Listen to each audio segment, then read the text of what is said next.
Well, good rising, everyone, and welcome back to Coffee Talk with Karen B. That's me. Sorry I missed y'all last week, but it was a holiday, everybody was home, and I just kind of wanted to hang out with my peeps at home and not really do anything, take a day off. So I hope you all had a wonderful week. And, enjoying the weather. The weather is getting nicer, which is nice. It's been not been the best. It's been a little rainy, but I like the rain. At least we're not dry. There's nobody saying, oh, we're gonna have a drought, blah, blah, blah. And we need the rain because of all the dead stuff from Helene that caused the fires over here, which is a place where there's not normally a lot of wildfires. So, I appreciate the rain. Low Country checking in, what up? I see Boston Ray was first. Good to see you. I am Ion's cat. Danny Smith. Billingtano, Gregory May, Z Proxy, Aisling 717, Liz the Iron Maiden, Pimp Moiled My Foreskin. Did everyone have a fiery weekend? Man, I'll tell you what. It's getting hectic over here with all these damn dogs. I'm desperate. I'm desperate to find homes for these dogs. I can't do it anymore. They're 5 months old now. And we've had them since they were 6 weeks old. They're getting bigger. They're starting to fight. We had to break up a fight between Domino and Maya, which were the two that we were going to originally keep. But now we're just going to keep Maya. Because Domino, locked onto her neck. And it took me and Ted both to get them apart. And then I took Maya out of the pen. And I was like, from now on, she's just not going back in there. Because the other three are fine. Like, the other two dogs are buddy-buddy. Xena and Sugar. So, Domino, I don't think, tries to mess with them the way she was trying to mess with... she was trying to get nasty with Maya. So, that is the end of that. End of that.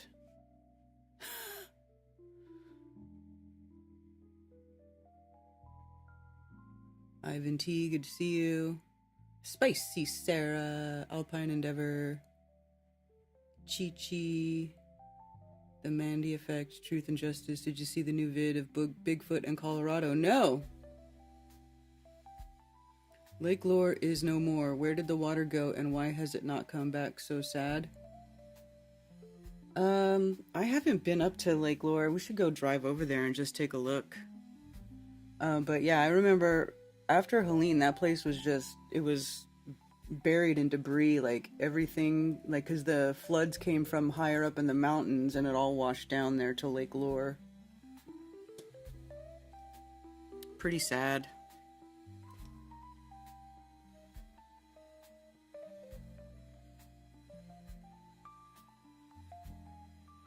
Pretty sad.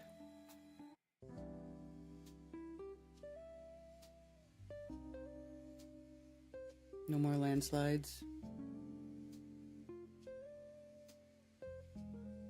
Hello, on Rockfin, raised by gypsies on Rockfin.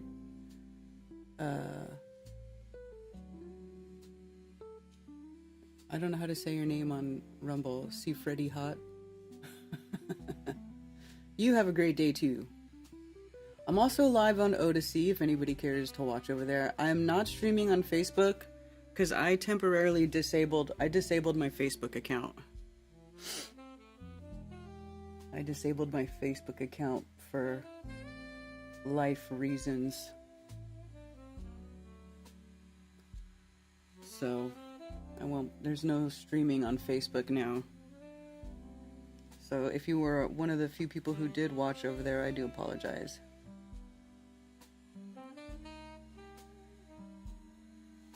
But you know, sometimes we gotta do what we gotta do. And that's life. That is motherfucking life. You know what I'm saying? You know what I'm saying? How's your trip been? Two big puddles. Mount Etna erupted. Is he still over there? Is Chicago Artist still in Italy? I'm sure he's fine. Yeah, I saw Mount Etna erupts. A huge plume of ash and rock into air.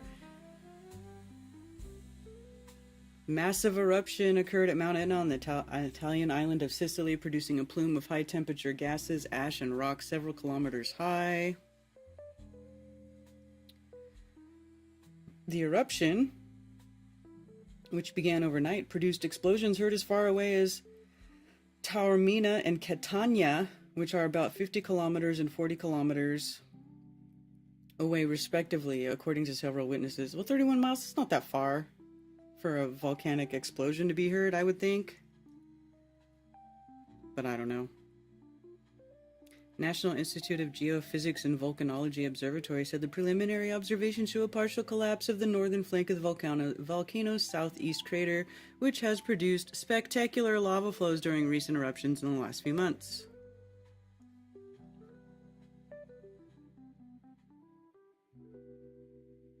The Sicilian Civil Protection Agency issued a volcanic observatory notice for aviation, which means flight travel must avoid the area. Yeah, because if that volcanic ash gets into those plane engines, that's it. Those people are done for. That plane is gonna it'll be screwed. It's like automatic engine shutdown.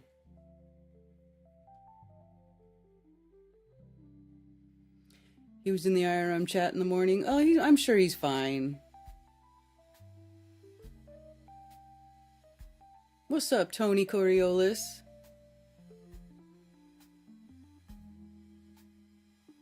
Ben Carabas' Facebook is very hateable, yeah.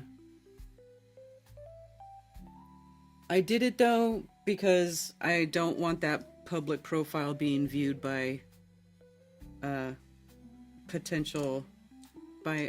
certain people who may be doing online searches for my name. That's all. So we'll see. We'll see how that goes. No, I'm saying we'll see how that goes.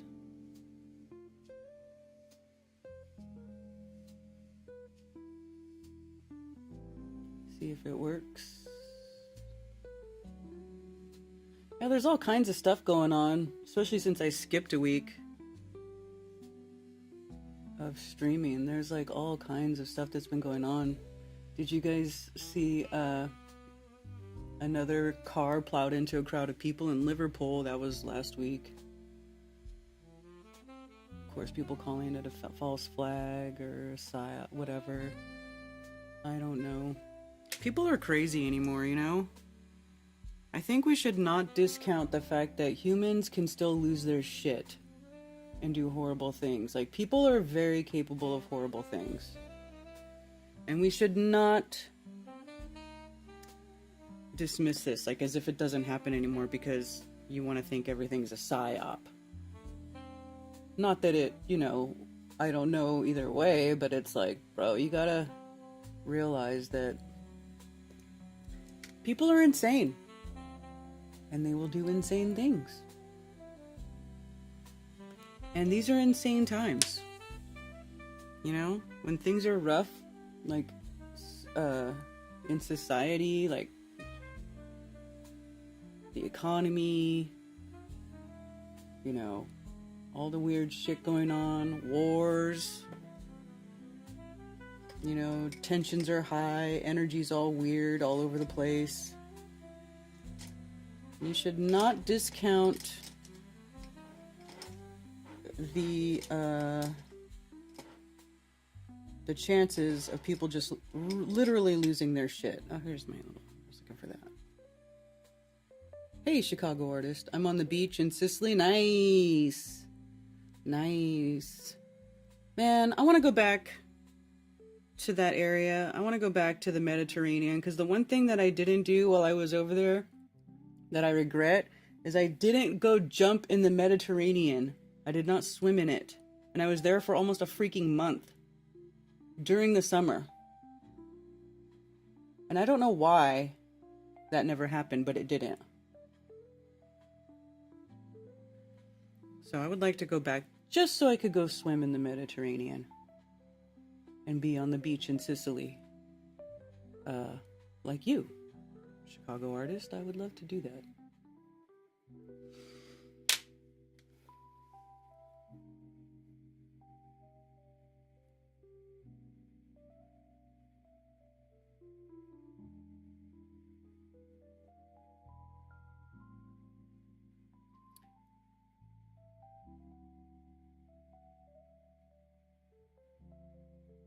The forecast, it would be visible across Michigan, more so with phone's low light camera. I figured I have too much light pollution where I am. Oh, are you seeing northern lights? When the northern lights were strong enough to be seen here, I couldn't see it with my naked eye. I had to take a picture with my phone, and then the sky was freaking purple in the picture. I was like, that's weird.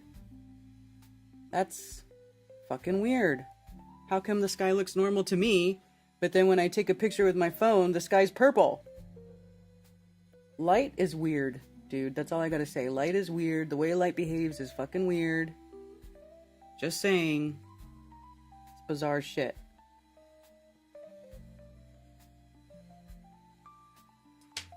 So sometimes the camera sees stuff that our eyes don't see, and vice versa. I think, like, I've taken pictures with the camera where the colors were not as vibrant as I remember it being with my eye. But then you'll take pictures like that, like of the northern lights, and they're there in the camera picture, but you didn't see that. Well, at least I didn't. I was like, I don't see anything. So I took a couple pictures and I was like, well, holy shit, look at that. The sky's purple.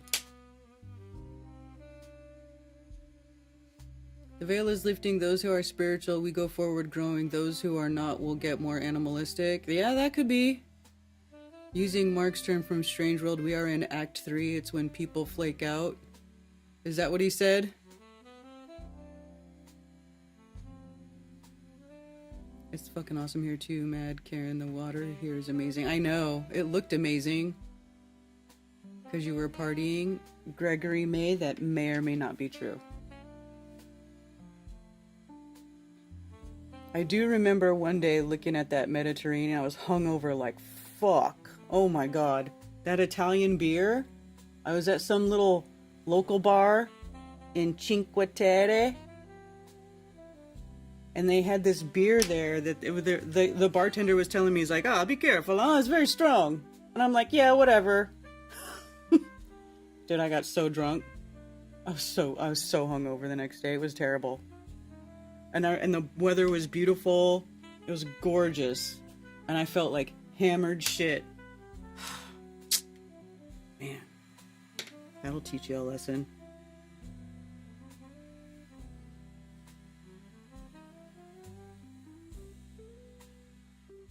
That will teach you a lesson, boy, I tell you what.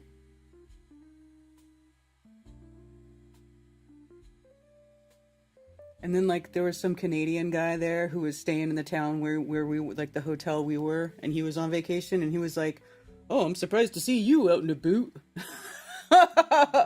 That, I don't know why that, him saying that, like, sticks with me. Like, I can see his face saying that, and, like, him saying that to me clear as day inside my head. Like it's a video. And I just remember thinking I might throw up. I might throw up.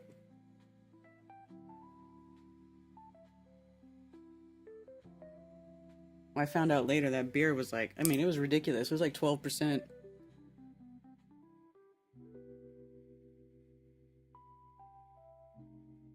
No, I'm talking about like, wherever I was at, the bartender said that it was like, you know, local brew, and it was very strong. And he wasn't freaking kidding. Oh my god, he was not kidding. He's not kidding.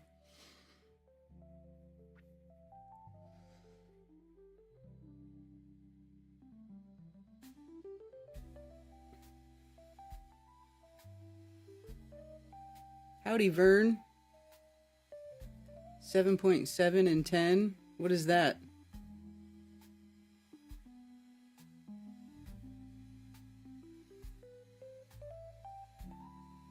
That's AI photo technology. Yeah, Billingtano, that would be great. Southern Spain. I bet that would be a good place to go. Also would love to go to Portugal.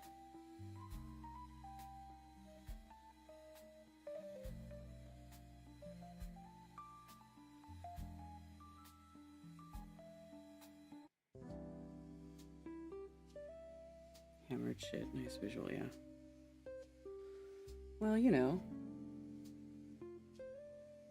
I mean, what do you feel like when you're hungover? That's what I feel like. You know? What do you feel like when you're hungover?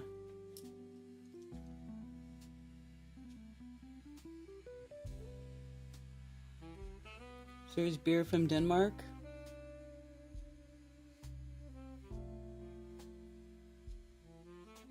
I like my hard kombucha. That's my favorite now.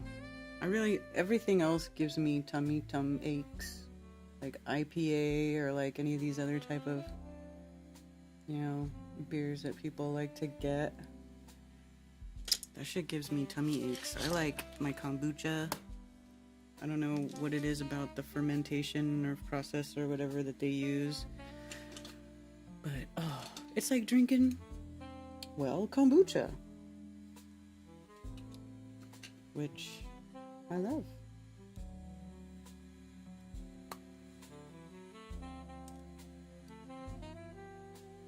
Yeah, I don't drink beer anymore. I'm telling you, man. I'd rather drink like a mixed drink than most beers because they just don't sit well.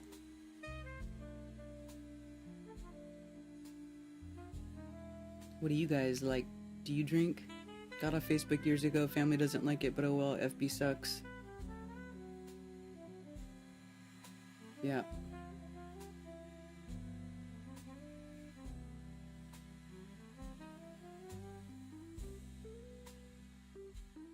And then get this, you guys. I was gonna try to make another Facebook account to keep in touch with certain people, right? So Facebook was like when I typed in my name for the profile, I put like Karen Carolina or something stupid, right? And it's all, you must make sure that your name matches your ID. Verify your identity by recording a video of your face. We may ask you to turn your head and blah, blah, blah. And I was like, all right, fuck that. I guess I'm not doing that. I'm not going through your fucking facial recognition, AI, prove you're human, hand over partial of your soul identity process. Just so I can have a stupid Facebook account. Yeah, no thank you. It's not that crucial.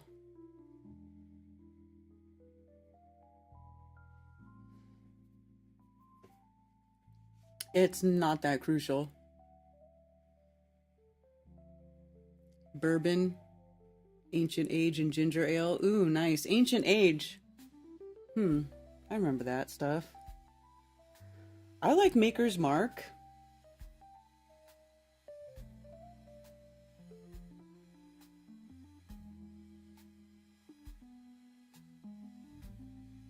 I like Maker's Mark, personally. I don't recall ever having tried Ancient Age, though. I'll have to...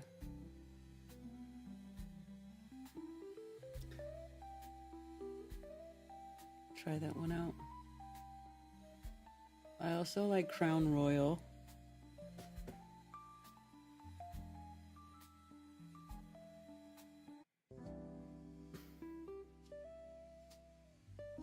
A 101 guy? What does that mean?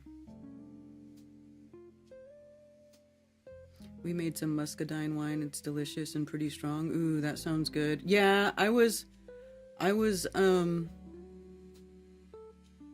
that, Karen. Good for you. What? Oh, what you mean, Facebook?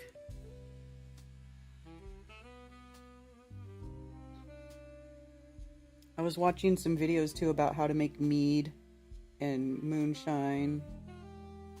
Cause like the homemade moonshine that I've had is so good. Like it's they have stuff in the stores now that is like in the liquor stores called moonshine, but it's not real moonshine. And anybody who knows it's not real moonshine. It's not like real double distilled, you know, made in the woods with creek water moonshine. You know what I'm saying?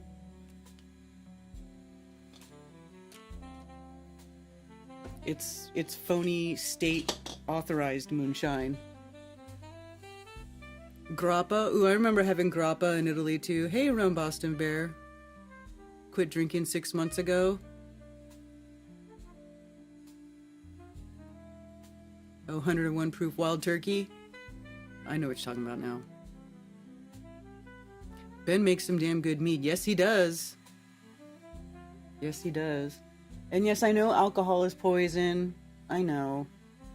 I freaking know it, dude.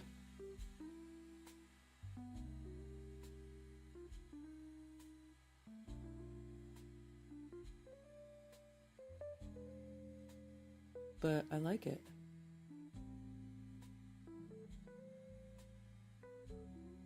And I'm not like getting shit-faced drunk all the time. You know what I'm saying? Like, I'm not getting wasted.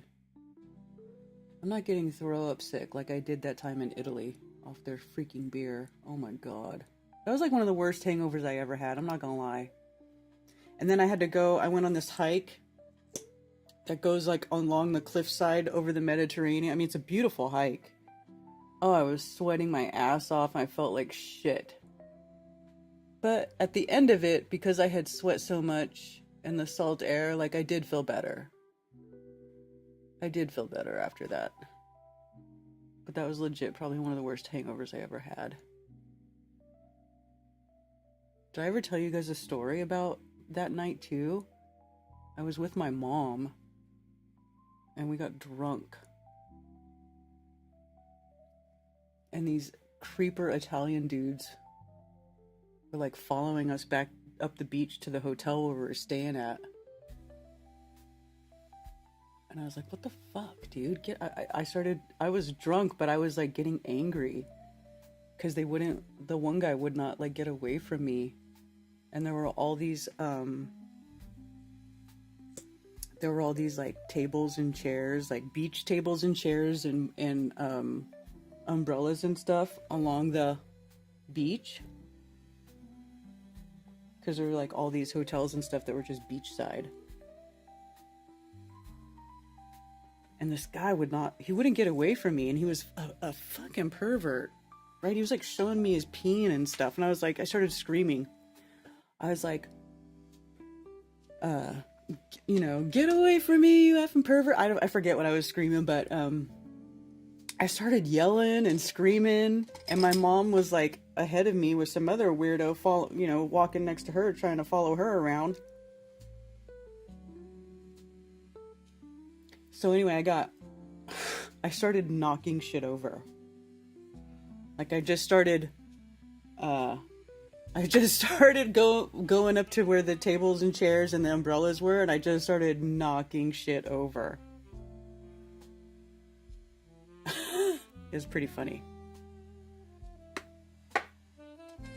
And then the guys were like, oh, what are you doing? I was like, you better fuck off. And they left after that, after I started knocking shit over. So it worked.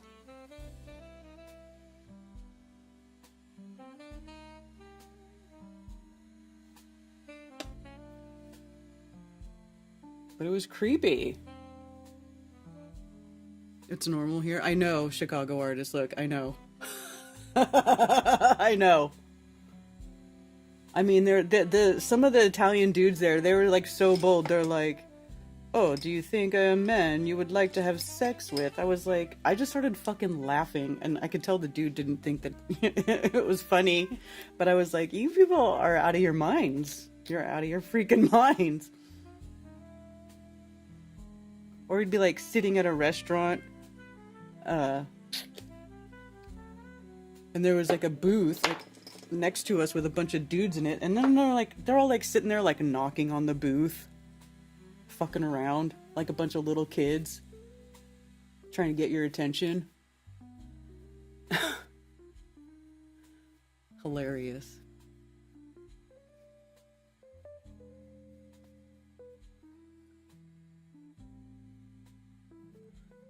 Oh, Chicago artist, since you there, you know how it is.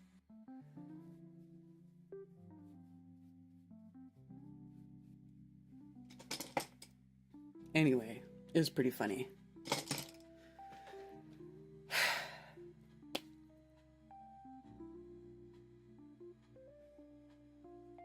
Love you, Karen. Positive vibes for finding a job. Thank you, Liz. I appreciate that.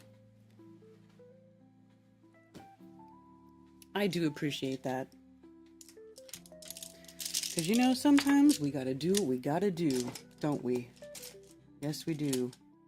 Even though it's kind of poopy and a little depressing, that's what happens. So, let's see. All the stuff that's happening around here. So, yeah, so a lot of crazy stuff's been going on. One thing, let's see if I can find some video of this blast.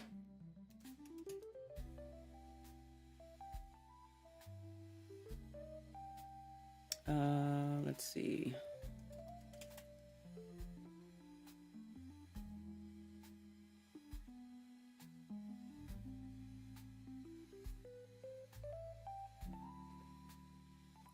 There's some videos. That's insane. Look at those people running.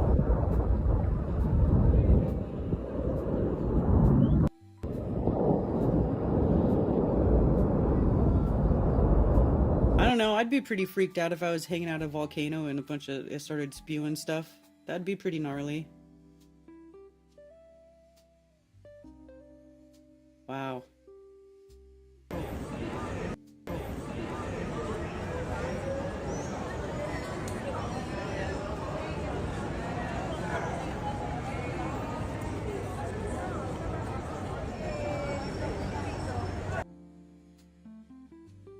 Crazy.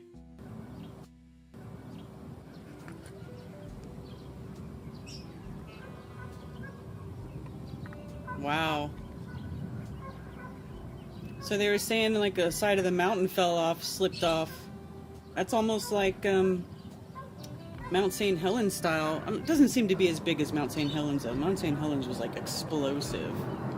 But I don't know. I didn't see the whole thing, so. No thanks, yeah.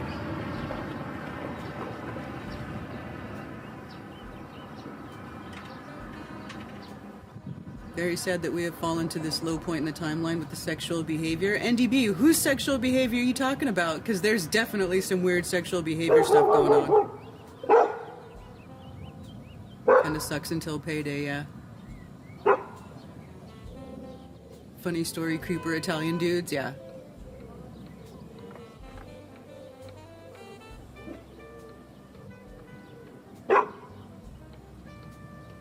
Don't drink the beer or vodka.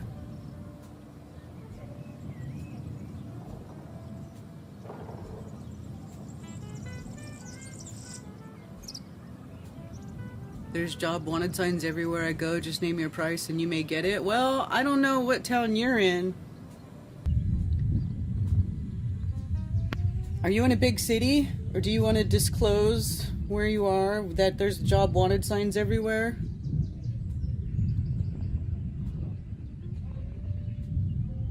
Recycled vodka on the ISS.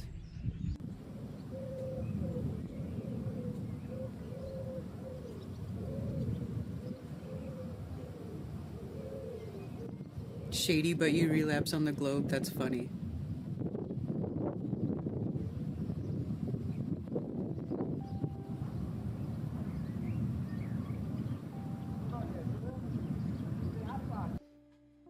Parlare Italian. Well, I learned a lot of Italian when I was in Italy. Actually, by the end of my trip, I was communicating with people there pretty good. Italian is so much like Spanish that it was actually pretty easy for me to pick up. And I also took French in high school, and I realized that Italian is kind of like a cross between French and Spanish. Kinda. That's probably not 100% accurate, but there's words that cross over between Italian and French and Italian and Spanish, which is why I say that. Not my sexual behavior, society in general. What do you know that I don't?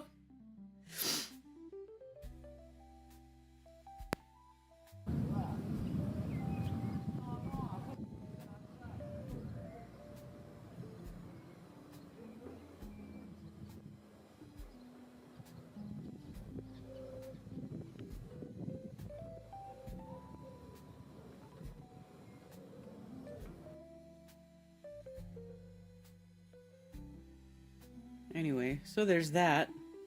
Ooh, what's this video?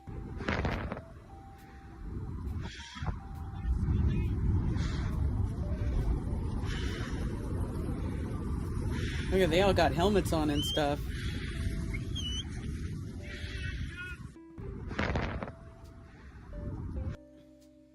Wild.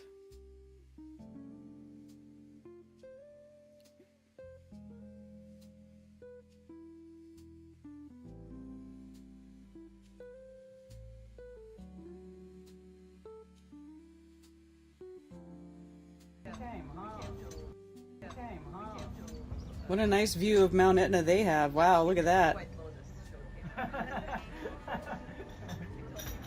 Everybody. Yeah. Thank you so much. Would you like some gin and butter, madam? Yeah, please. Look at them speaking English. That's kind of rare. When I went to Italy, there was some people that spoke English, but really not a lot. Like in Italy, you really had to limp along with your partial Italian. At least when I went, that was back in 1998. That's when I was in Italy, in 1998. Holy shit, that's almost 30 years ago. It's 27 years ago.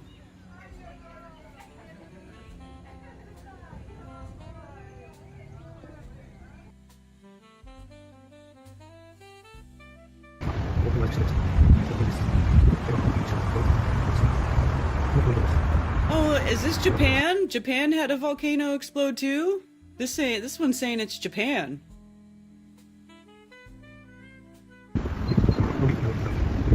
So Mount Etna, and then in Japan, one exploded too. Interesting.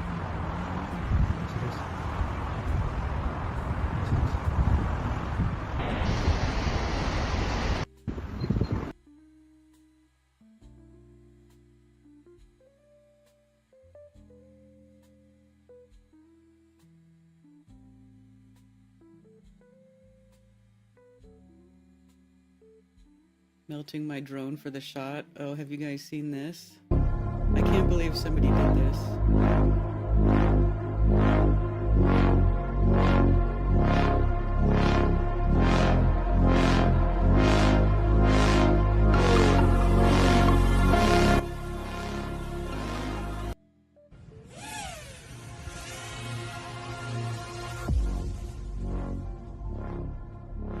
Why would you do that?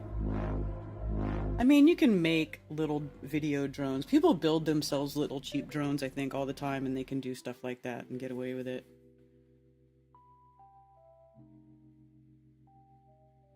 Red aviation alert. Ooh, look at this. This is a good shot. Whoa, look at that. Let's see. Holy smokes. Look at that. Boy, that is kind of like Mount St. Helens looking-ish type. Wow.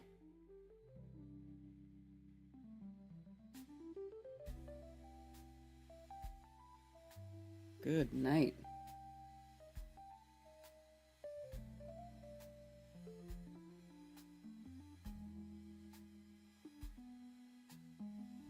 Hey, conspiracy music guru.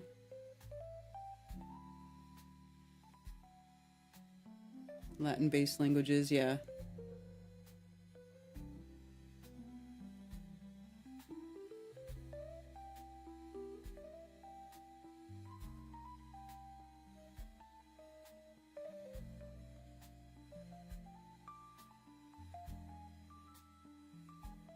Sicilian was to be taught in school. It's a very old and interesting language, but that's another topic. Is Sicilian different from Italian?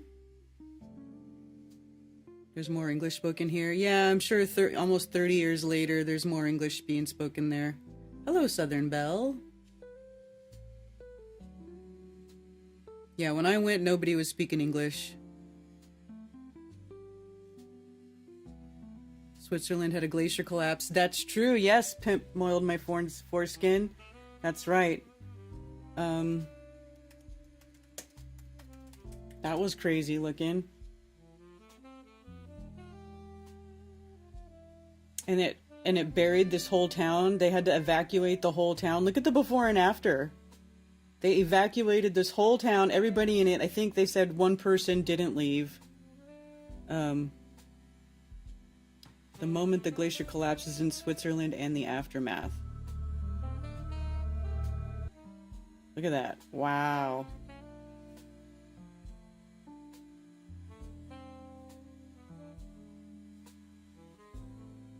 That's a lot of material coming down the mountain.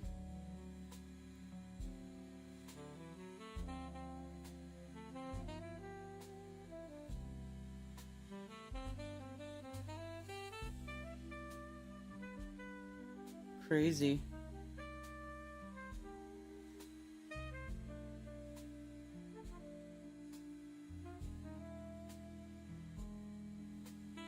Totally different. It's a dialect. Oh, interesting.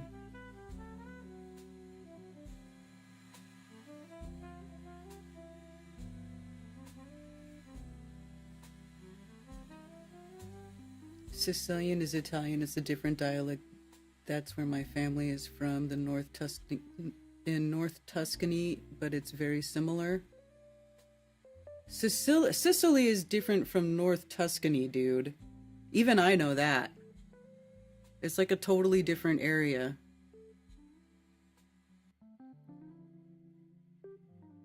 AI has ruined social media. Dude, everything's fake. What about that Dan Benino guy saying that they're saying that they found new footage from the Pentagon or whatever, from when the plane hit the Pentagon, but they've not released it, of course. And it's just after like all this AI video and stuff is coming out now, all this super strong AI video engines, and now they're going to be like, ooh, we have surveillance film of Epstein in his suicide watch, and we know he did kill himself. Now, okay, sure, we can believe that now, right?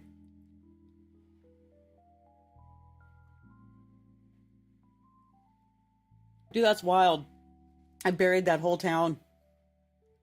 I think they said it was supposed to fall again, like the side of the mountain was slipping, like the glacier collapsed, and then there was another like chunk of the mountain that was shifting too that they thought was going to fall off too, and I don't know if that ever happened or not. Look at that. Wow. That's wild.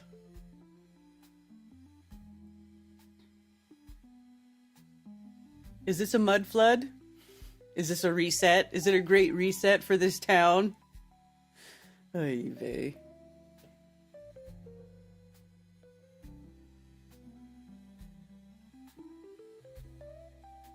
We already know that shit is fake unless they show us the missile. I know. Benito is now in control. What do you think he wasn't before?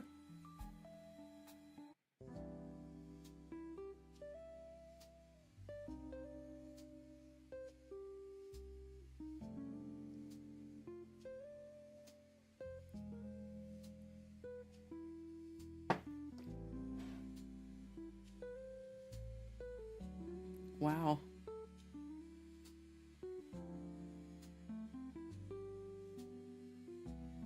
That's crazy. Look at all the houses pushed up on top of each other.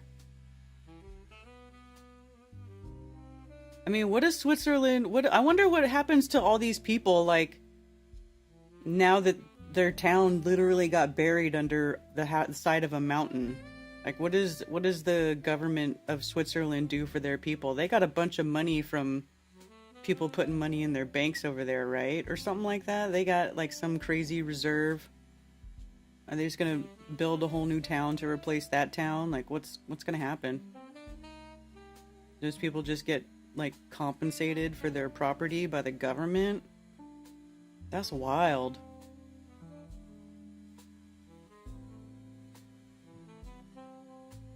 Look at that. Wow.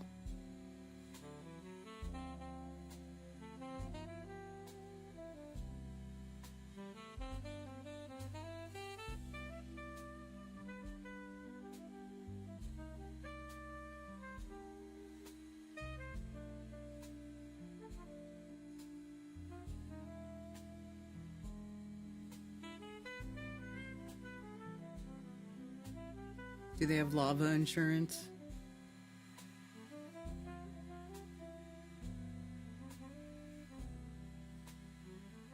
It shows it can happen locally and two in great flood events. There's only one great flood event that I know of. But locally, different parts of the world experience natural cataclysmic disasters from time to time. That's nature. That is called nature. I know everybody likes to, you know,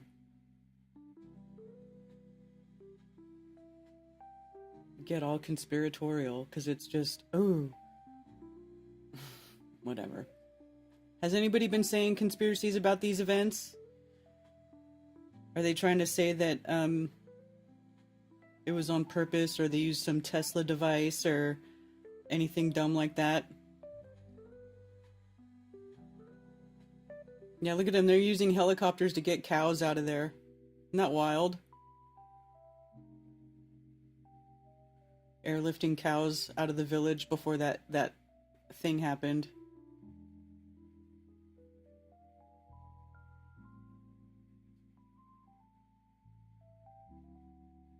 Whoa.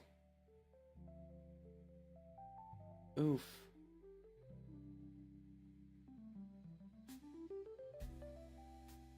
That's crazy.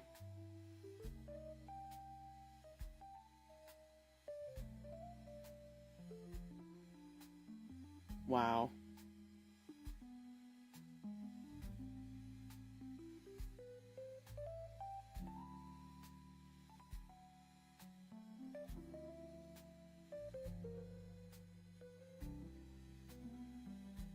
Looks like stuff's been pouring out of there for a while. Like you can see right here, it looks like that's been going on for a while. It's probably what made him start watching the mountain. Wow, look at that. All the way up here, came all the way down like that. That's wild.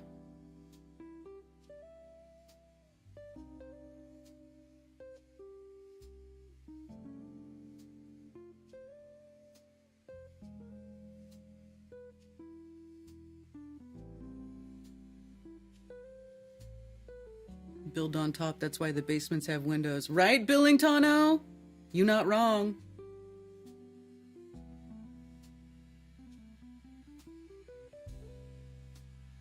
Isn't CERN located in Switzerland or part of it? Yeah, I don't know how close that is to this, though.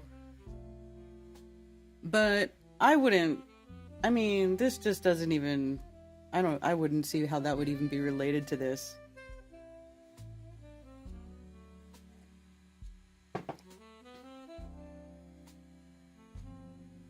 My cottage neighbor next door got a new fancy 2-story rebuilt on a flood zone. Now the new home buyers there can't afford the insurance rates. Oh my gosh.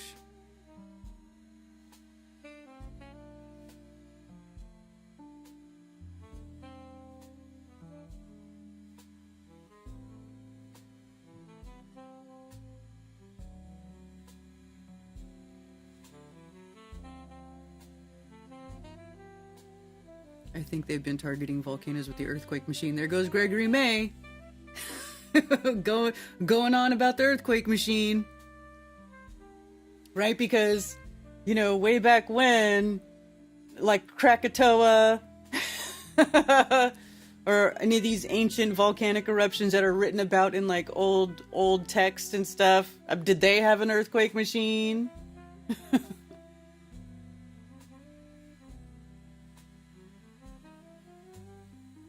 Pockets of survival. Hilarious. It's an Antiquitech Mega Tesla super weapon. Yes, it's a Tesla super weapon. Yes, Antiquitech super weapon. And it destroyed the Swiss village because land grab. I bet you they got lithium under that village too, huh?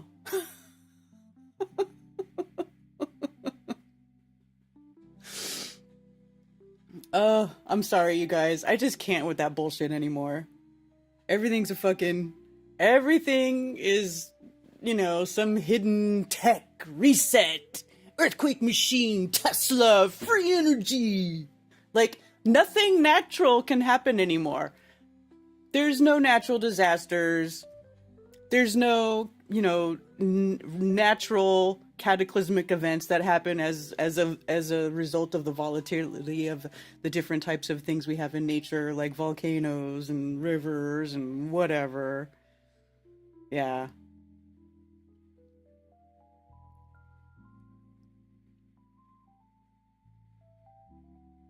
Elon Musk made a new personal earthquake vibrator. Fucking hilarious. Mount Vesuvius was a psyop, yeah.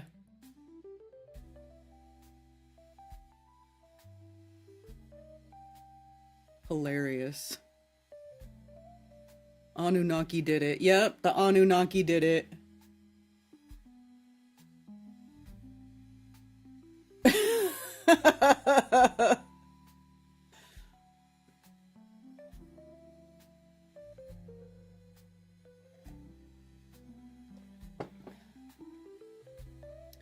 What's up? All right. Did you see that Trump posted that Biden is a clone?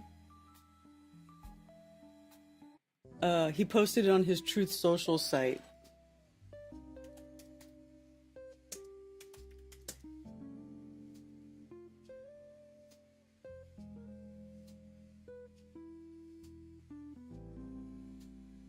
Let me see if I can find it. Wonder if he put it out here too, or if he just did it on Truth Social.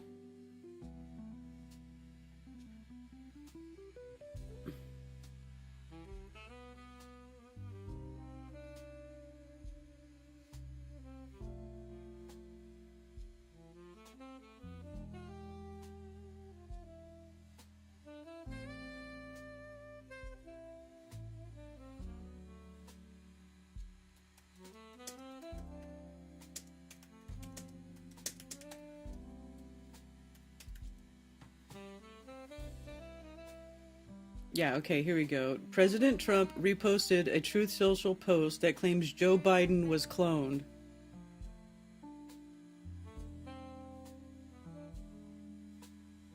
I want to find this screenshot. Oh, here we go. So here it is. There is no Joe Biden, executed in 2020. Hashtag Biden clones, doubles, and robotic engineered soulless, mindless entities are what you see. Democrats don't know the difference. So Donald Trump retweets crap like this. That, like, Biden isn't real. He's a clone. That he's been dead since 2020. Why would he post something like that? You know, it's like, I feel like they have people, they got people's heads pretty screwed up, pretty well and properly screwed up at this point. So they post like off the wall retard conspiratorial shit, and everybody goes, "Oh, look what's going on! Q, deep state, Trump's draining the swamp. Look, he's telling us the truth. Biden's a clone." It's like wild, man. It's wild, and then people believe it. I don't trust Biden or Trump. You shouldn't trust anybody in the freaking government, man. No politician should be trusted.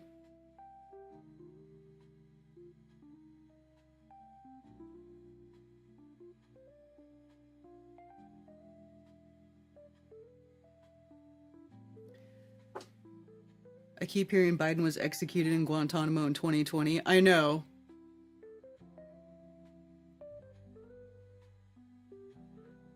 Yeah, humans can affect it, but you guys give people too much power. It's like, but like nothing natural happens anymore. Like anything that goes on, everybody everywhere automatically assumes there's some human and some hidden technology behind it. Like there's no natural disasters anymore. There's nothing in nature ever goes wrong as a result of nature just being nature anymore. It's nature's natural processes. Like that's not a thing anymore. Now everything is manipulated. Everything is due to some, evil human like Dr. Evil back behind somewhere pushing buttons. I'm gonna randomly make this glacier fall in a little Swiss town with a bunch of fucking cows in it. Like, I don't know. I just find it silly.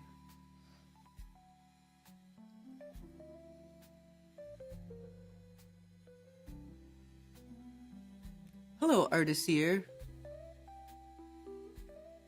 Riling up the Q-tards, yeah.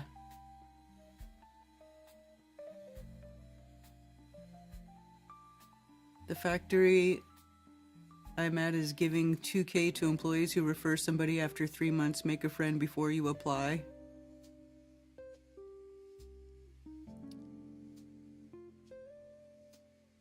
Poor cows.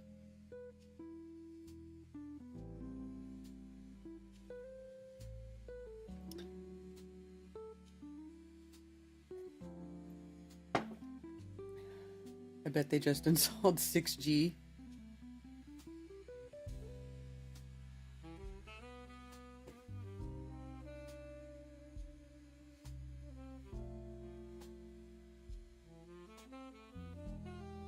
Don't say anything good. Oh, it's funny.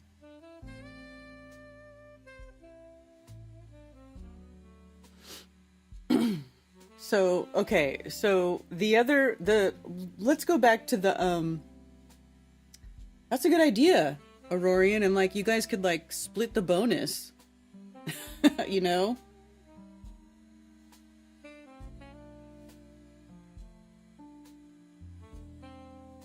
Look up Werner Net 1. Where do I look that up at?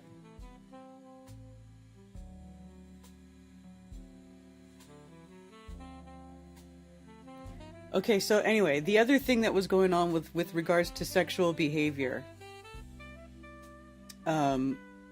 is the Glenn Greenwald scandal. Does everybody know about the Glenn Greenwald scandal? Now, I do believe the Glenn Greenwald thing was a distraction. Is clearly a distraction because it's taking over X, right? So what happened is Glenn Greenwald, from his main account that has like over 1 million subscribers, retweeted a video posted by a gay porn account that had video of him doing gay porn stuff, and he retweeted it from his own account. And then it was like this whole scandal. He deleted the tweet, blah, blah, blah, but it was too late. Everybody saw it. But it's crazy because, okay, in this video that was released, like, look, here's screenshots. He's got, drugs on the background here. He's wearing like a bikini. See, Glenn Greenwald reposted, and there's Glenn Greenwald. Let's see if I can find better screenshots from the video. I mean, I don't want to watch the whole video. It's disgusting. But, so this is Glenn Greenwald, right? And he's a journalist. And he's Jewish, but he posts a lot of, he's known for being a critic of Israel. So he gets exposed on X, and I don't know if his account got hacked or what the deal is, Um, but anyway, so in this video, he's like being humiliated. Like it's like total degenerate sexual behavior. Like he's wearing a bikini. He's on his hands and knees. He's like licking the feet of some person. He's being humiliated. Like, and there's drugs in the background. Like it's pretty demented stuff. And it's crazy to me because that gets exposed and he's a critic of Israel, but then all of a sudden you have all these people, all these right-wingers defending him, defending his degenerate sexual behavior. It's just so weird how mixed up the messages are that they're sending out. Like they have people so fucked up and confused over things.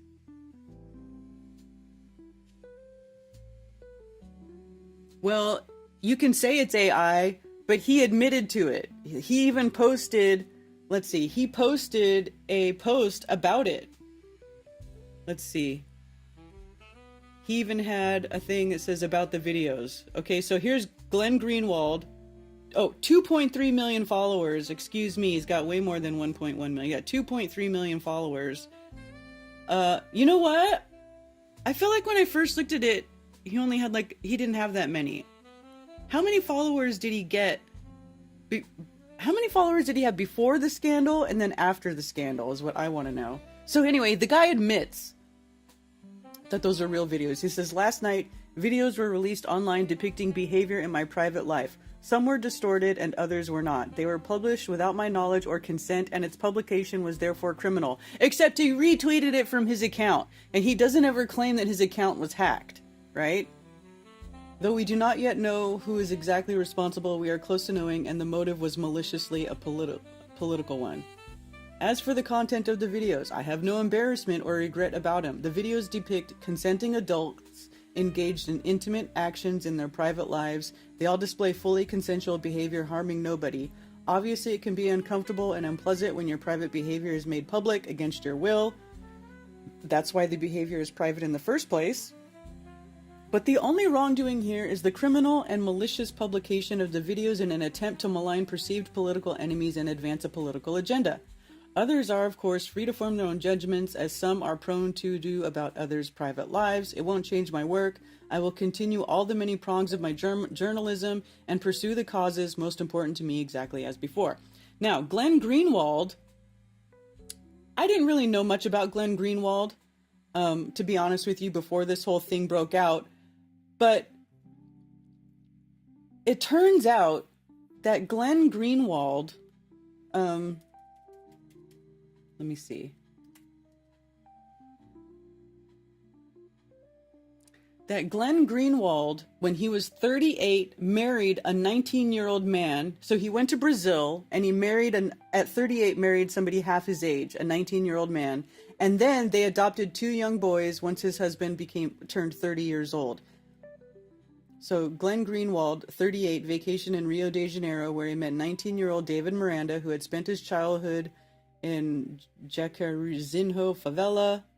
Days after they met, Greenwald and Miranda moved in together. They later married and lived in Rio de Janeiro. Then they announced that they had gained legal guardianship of 2 brothers.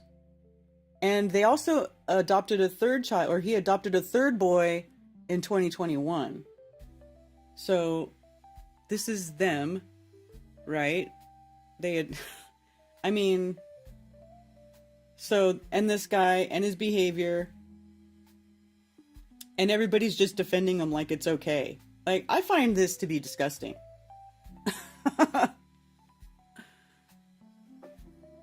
Nature is powerful.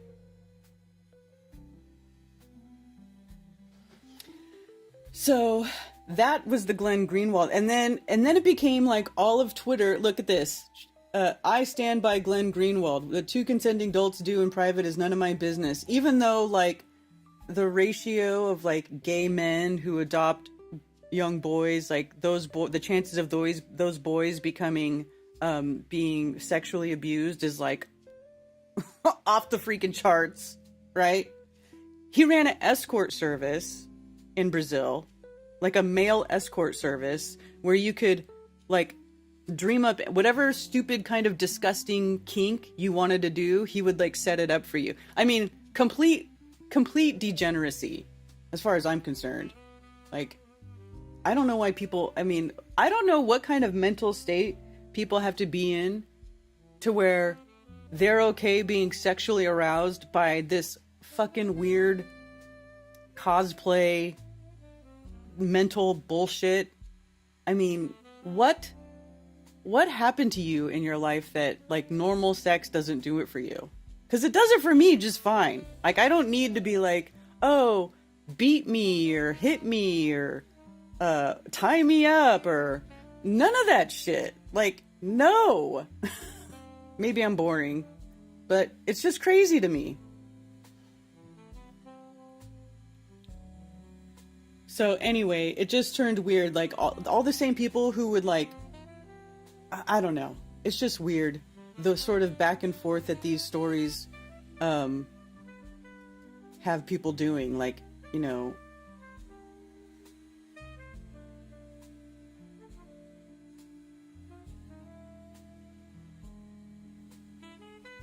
my phone's ringing, but I'm not going to answer it. I'm gay and I don't understand why gays want children. Gay men never adopt girls, right? Shifty Eyes Shady?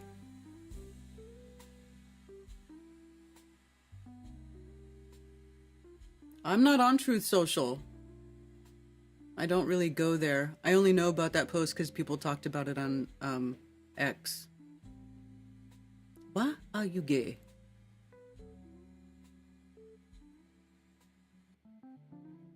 So anyway, it's just weird, the stuff that's going on. So that whole thing was like all over the internet. But here's what I think it was. I think it was a distraction because there was this huge massacre. Israel's committing war crimes, constantly committing war crimes, right? So there was this huge massacre that just happened, where it was basically a whole humanitarian aid setup. But then once other people got there to get the aid, the IDF started firing on them. There were drones. People died. Like, they massacred a whole bunch of people who were there, like starving. These starving people, they go set up a humanitarian aid checkpoint or a distribution place. And what happens? There's like a huge massacre, right? All these people die. They commit war crimes.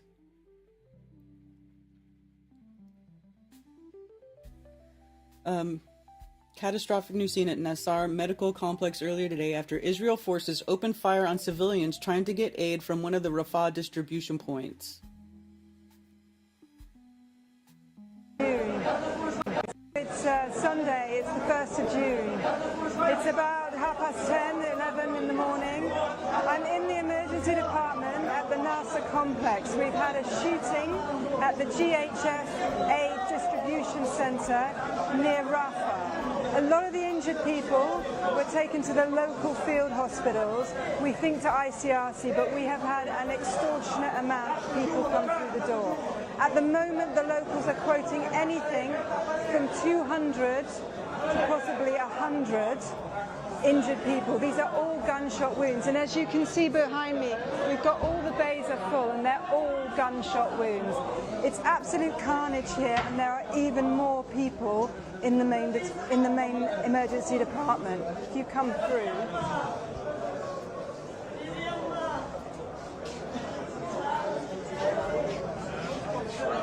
It's Sunday. It's So, 1st of June. in my opinion, It's about 10:30. that stupid, okay, as disgusting as the whole thing with Glenn Greenwald is, it's clearly a distraction because there's other bigger stories that are way more important, but everybody was focusing on that Glenn Greenwald bullshit, right? Meanwhile, there's Israel massacring people at an aid distribution center, all right? Basically massacring people who are starving, trying to go get food. Oh, they're like, oh, here, go over here to get food. And of course they shoot at him, which is that their MO. They've been doing that this whole time, the whole 18 months. Oh, here, go over here. This is the safe area. And then when people go to that area, they fucking bomb it and blow it up. So, you know, that's just how that works. So we've got that going on. right? People running for their lives. And the other thing that I think that stupid greenwalled bullshit distraction story is Trump.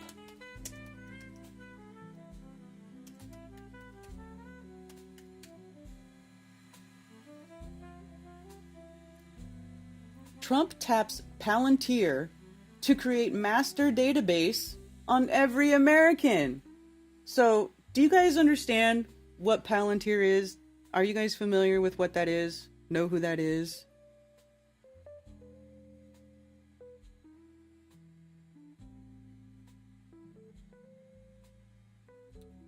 This says excellent connection. Did you guys lose me? That wall failed on October 7th.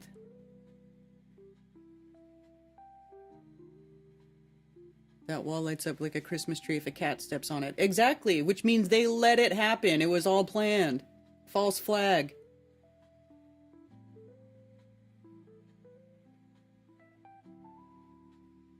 United States has the only veto against Palestine becoming a UN member.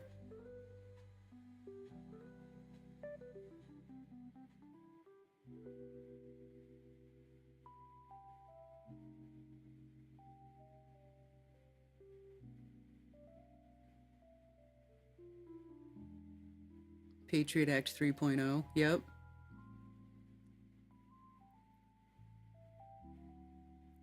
So there's some really good, let me look at my bookmarks.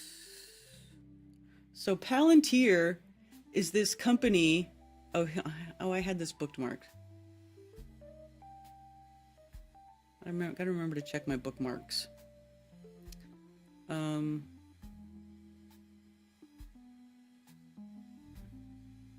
I guess I didn't bookmark that Palantir post, but let me see.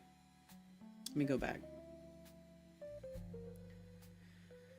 So Trump has tapped Palantir to create an entire database of all American citizens. Now, Palantir is run by Peter Thiel and this other like maniac guy that is a CEO, this guy named Alex Karp, who like brags about having mercenaries going to other countries to kill people.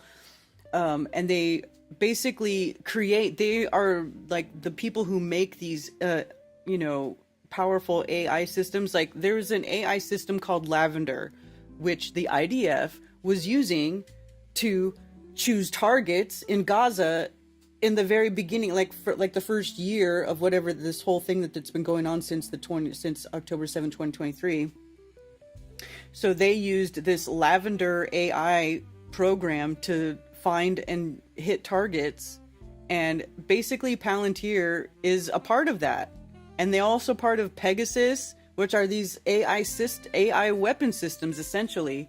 So what you've got is Donald Trump basically wanting this company, this mercenary company, to take and create a master database of all Americans, like, and tying everything together. So let's see. It says, it brings me no pleasure at all to inform you that Donald Trump is actively working with the very same deep state he claimed he would obliterate to create the largest surveillance database of Americans ever created. This plan is in lockstep with the UN Agenda 2030 goals and the WEF Fourth Industrial Revolution. MAGA, if you are observing this from afar and holding on to any semblance of hope that Trump is who he said he was, sadly, it's time to wake up to a brutal realization. Trump is constructing the New World Order, just as I unfortunately suspected he has been over the past couple of months since his inauguration, and this confirms that. I mean, he's not wrong. It would be the world's largest surveillance dome, ran by AI, drones, biometrics, Starlink satellites, tracking your every move.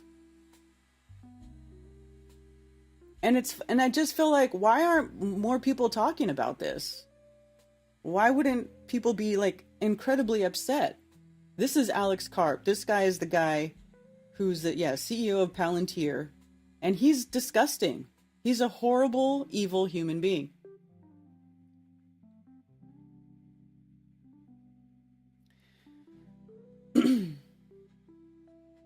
Just remember, even you know, Trump cabinet will consist of BlackRock, JP Morgan, Blackwater, PayPal Mafia, and Palantir.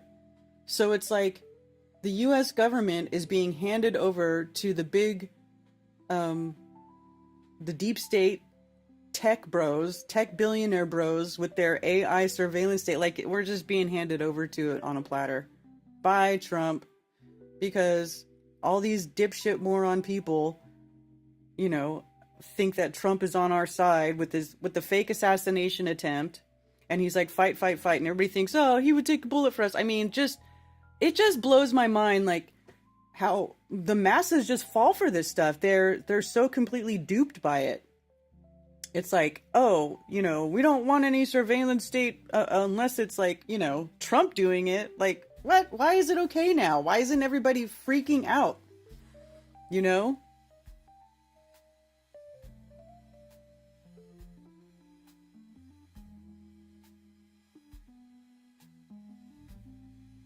I never hear of that guy Trump did what with?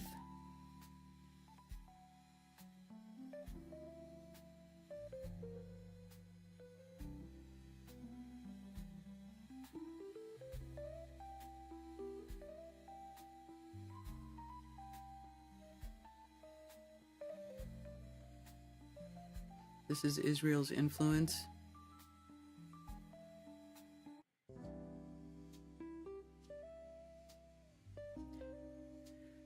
Yeah. Yeah, exactly. Corporatism over states. Like, this is some major shit. We should be pissed off. People should be, like, rioting in the streets over this. Vodka with my Bloody Mary mix I make from tomatoes I grow and weed. Ooh, nice. But the UA did admit to Operation Popeye, which caused rain flooding in the Ho Chi Minh Trail. Yeah, we can make it rain, but making it rain and, you know, making a volcano erupt or the side of a mountain fall is like two different things. I wouldn't consider those the same, on the same level. Like cloud seeding, yeah, we know they do cloud seeding and they make it rain, which is another thing. So whenever there's wildfires going on anywhere, why don't they just make it rain and put it out? You know?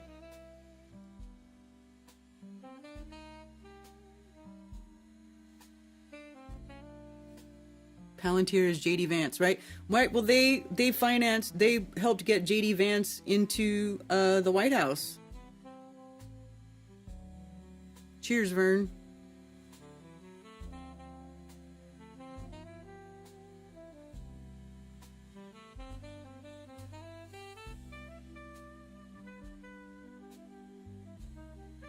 Intellectual dark web dudes. Dude, they're literally mercenary companies.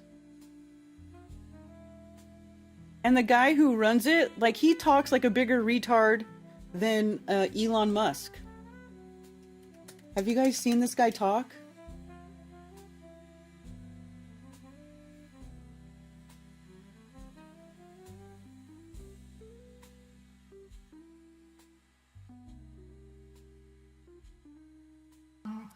So what do you think about the use of artificial intelligence or lavender by the IDF in identifying Hamas targets? And secondly, do you agree with Elon Musk about that the population decline is a risk for humanity?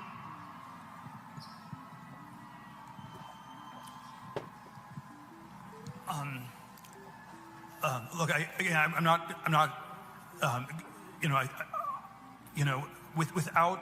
without going into all the I'm not on top of all the details of what's going on in Israel because my bias is to defer to Israel. It's not for us to second guess everything, and I believe that broadly the IDF gets to decide what it wants to do, and that they're broadly in the right, and that's sort of the perspective I come back to. And if I fall into the trap of arguing you on every detailed point, I would actually be conceding the broader issue that the Middle East should be micromanaged from Cambridge. And I think that's just... I mean... This Peter Thiel guy is one that you should definitely be finding more out about. Thiel. founded PayPal, spent time in South Africa growing up, including, I read somewhere, in a town where outward expressions of support for the Nazis were still permissible. He has said that he has come to I'm quoting now, no longer believe that freedom and democracy are compatible, largely because of welfare beneficiaries and women in general. If you look at some of the stuff that Trump has done, particularly in the arena of diversity, equity and inclusion, the idea that people who are not wealthy and white do not deserve to be treated with equity or indeed offered inclusion, gathering enormous pace, probably really quickly. When the dust settles on the early days of the Trump administration, some of the stuff they've done in this field will stand comparison with what was going on in 1930s Germany. It just will. This Peter Thiel guy is one. Well, and by the end of next year, I think. End of next so it's year. just more End like of 18 months. 26, okay. Yeah. Right. I think that's, I mean, these things happen slowly, but then all at once. Robo-taxis? I wonder why that's coming up. Probably because I typed in Peter Thiel. But listening to this dude talk, like if you watch some of the clips, I mean, is about kind of the right mindset for creating a product or company. And this is sort of like the Steve Jobs question. Do you think you should focus on making something that you believe people want or something that you want? I would focus, it should be on something that people want. But I think the nuance on this is you shouldn't, there's always a question whether you're making the judgment or you're taking some survey of people to make the judgment. And so I'm very much in the Steve Jobs camp of you want to have like this ESP link to the population at large and understand what they want better than they understand themselves. And I take the view that people don't generally know what they want. And so if you ask them surveys, if you do market studies, you will not actually get the right answer. And so there is something about sort of this inspired. So you don't know what you want. You don't get that intuition of inspired. You don't know how to make decisions for yourself. You're just an idiot. The A/B test. So we'll just make decisions for you because we know better than you what you want, and that's coming from a fucking millionaire, tech bro, mercenary, murderous person. Yeah, it's good stuff. I think we have meaningful lives when I find them to be very meaningful when we do things that are important that otherwise would not get done. So you don't want to be just a cog in a machine. You don't want to be just doing something that if you didn't do it, 1,000 other people would take your place. And so it's always but for you, but for this venture or this company that you're working on, this important thing would not get done. That tends to be extremely meaningful, and I think I don't know what that's about.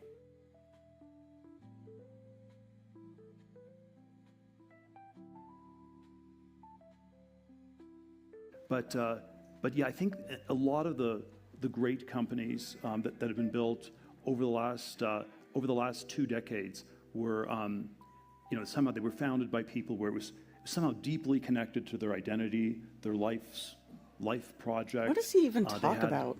Some kind of. The fuck is he even talking about? I always wonder, I'm about to give, but what the alien civilization can be like. And if you have faster than light travel, if you have warp drive, which is probably what you really need to cover interstellar distances, what that means for military technology is that you can send weapons at warp speed and they will hit you before you see them coming. And there is no defense against a warp speed weapon. And you could sort of take over the whole universe weapon before anybody take over the universe. What the fuck? Could see you coming. And this is by the way, this is sort of a weird plot hole in Star Wars, Star Trek, where they can travel in hyperspace, but then you're flying in the canyon on the Death Star. Well, they shoot so slow you can see the bullets. Yeah, it's like and then you're doing this theatrical Klingons versus Captain Kirk at 10 miles per hour or 20 miles per hour or whatever. It's right? funny when you put it that way.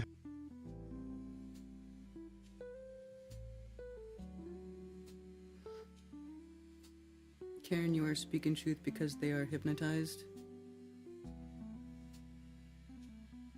Who's Barry Cunningham?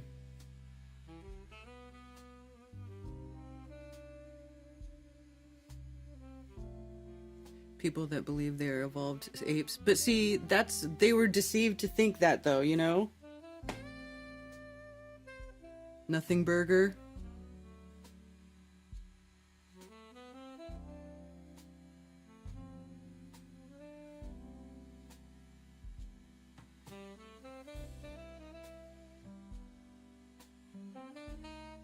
Yeah, faster than light travel.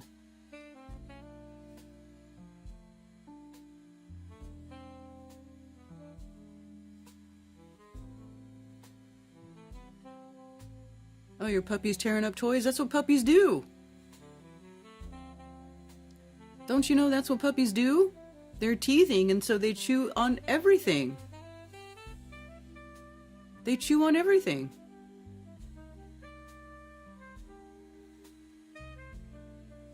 This is what they do.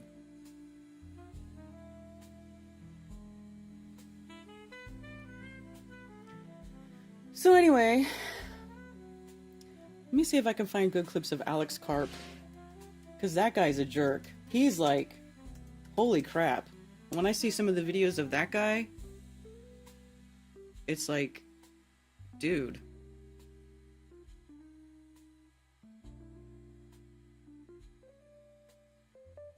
Peter Thiel co-founded Palantir with Karp and its largest individual shareholder. Thiel mentioned J.D. Vance and launched his political career, right? And now Palantir is being put in the White House and being tapped to put together a comprehensive database on all Americans.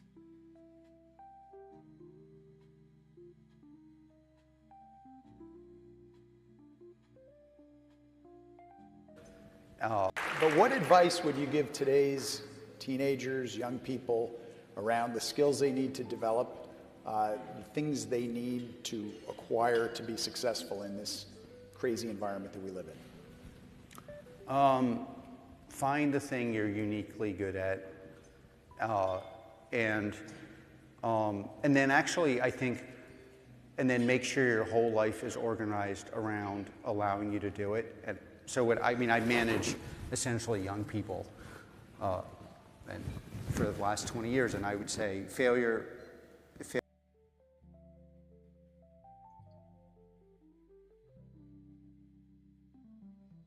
Oh, here we go. Here's a good one. Let's watch this. If you're waking up and thinking about harming American citizens, Americans are the most loving, God-fearing, fair, least discriminatory people on the planet. And they want to know that if you're waking up and thinking about harming American citizens, or if American citizens are taken hostage and kept in dungeons, or if you're a foreign power sending fentanyl to poison our people, something really bad is going to happen to you and your friends and your cousins and your bank account and your mistress and whoever was involved. And you know, when Americans are spending $1 trillion on defense, what I want and what I think my peers want is, why are these people keeping our citizens hostage, torturing our people, attacking our allies, maligning us in what was once called the United Nations, basically a discriminatory institution against anything good? We need to stand up, and those people need to be scared. And that's why this conference is so important, because we have the best products in the world, and we cannot have parity. Our adversaries do not have our moral compunction. If it's even, they will take advantage of our niceness, kindness, our desire to be at home in Nebraska or New Hampshire or wherever we live in our peaceful environments. And they need to wake up scared and go to bed scared.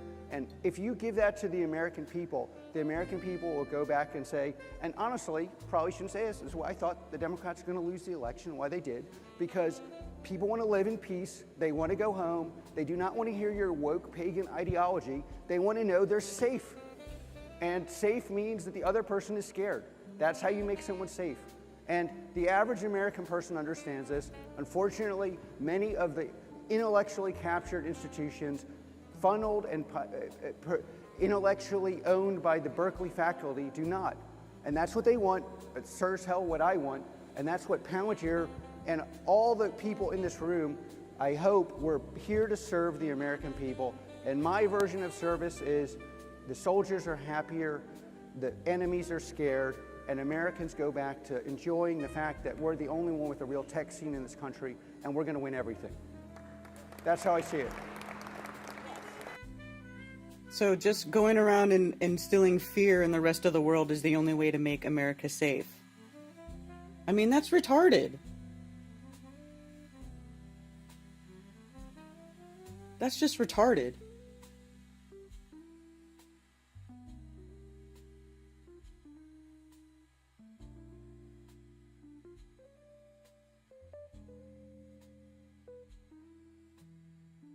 We built Foundry. Look, we built PG, which single-handedly stopped the rise of the far right in Europe. We built Foundry, which was used to distribute the COVID vaccine and saved millions of lives globally. We built what we call multi-constellation, and what's often called the digital kill chain. And they're category-defining products. So when you deliver these products to the market, just honestly, people say this isn't going to exist, this isn't valuable, but then it changes the market. And then the market is the Palantir market. Now, that doesn't mean everyone in the world is going to buy our product, but it means most of the sensible people in the world are going to buy from the category we defined. Look, we built PG, which single-handedly stopped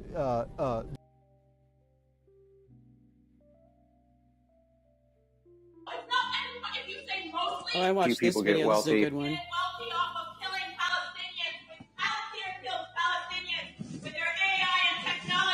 Oh. Yeah. And, you know, well, so the primary source of death in Palestine is the fact that Hamas has realized that there are millions and millions of useful idiots that will... So he calls all of the children, like the 30,000 children that have been murdered in Gaza, are useful idiots, according to this guy. Like, what a sick MFer, dude. You're sick. Because you are killing my people and you're justifying it because of Hamas or anyone else. Can we get security up there? Get security. One of the most... Okay. People are only supposed to kiss my ass for murdering millions of innocent people. Mostly terrorists, that's true. No, it's not. If you say mostly, so it's okay to kill. Okay. Do you look, if your argument was so strong, wouldn't you let me talk? It's so strong. It's so strong. It's so strong. Your argument is okay. That's. Thank you for.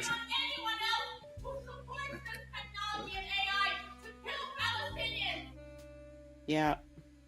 So that was kind of nice to watch him get yelled at by some woman.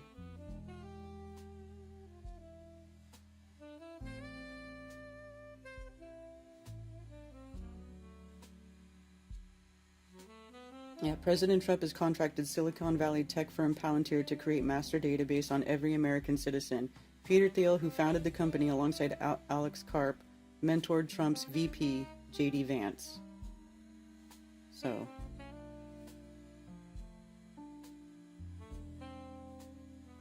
oh, New York Times wants you to pay money. Screw you.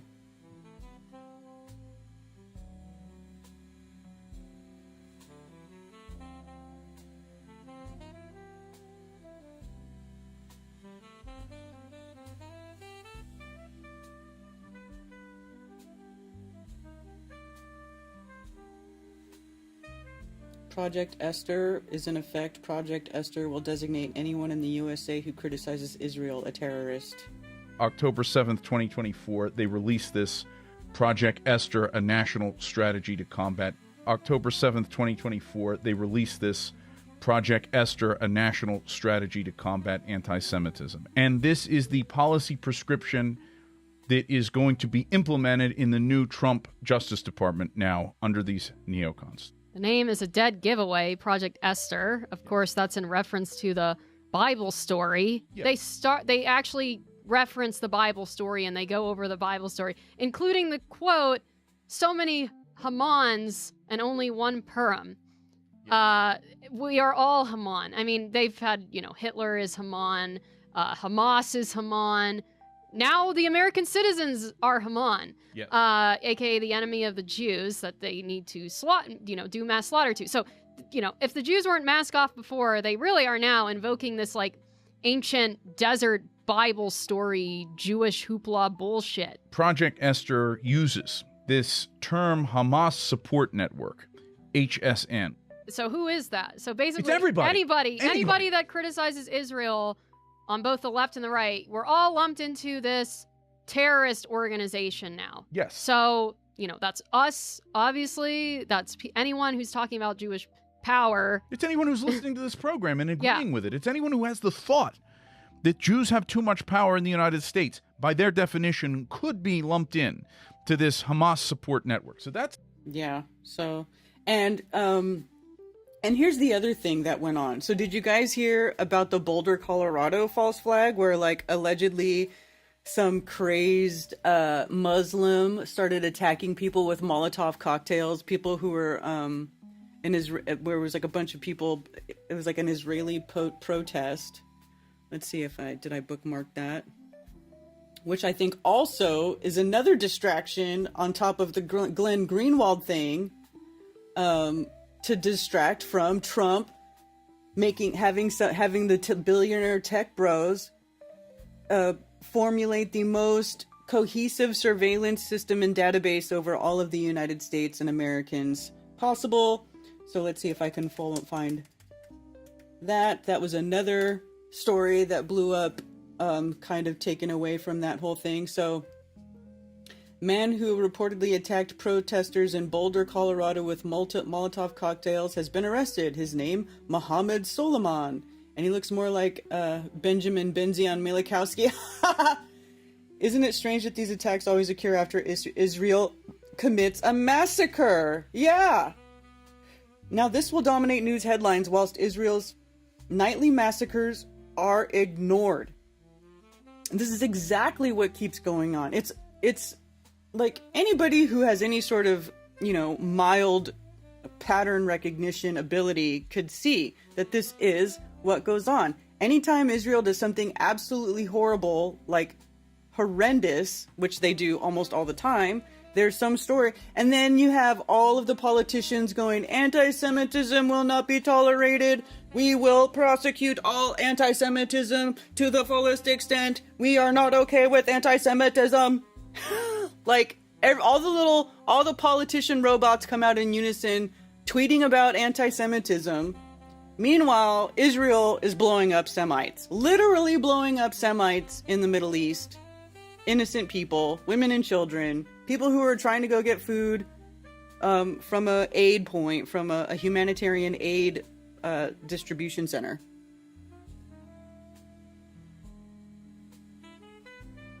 There was also a mass shooting in Catawba County by Hickory. Really?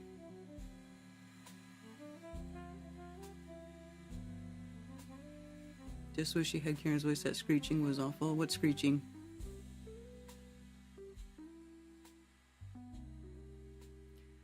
Cammy says, chat, please send me extra strength and positive vibes today. I'm facing up to some of my demons and it sucks. Okay, Cammy. Positive vibes, strength, and fortitude. You got this.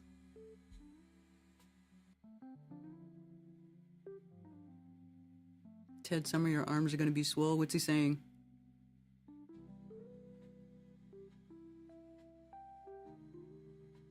Name a country that's attacked more places than America. Hey, look, I'm not trying to, yeah, our government sucks. We have a very tyrannical, shitty government, and they've attacked, like, every country.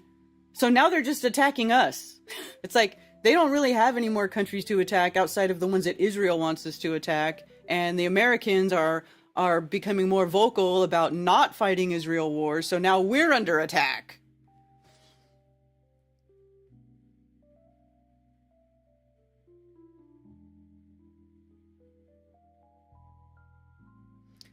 Both arms are recovering from various pulled muscles and dog bites.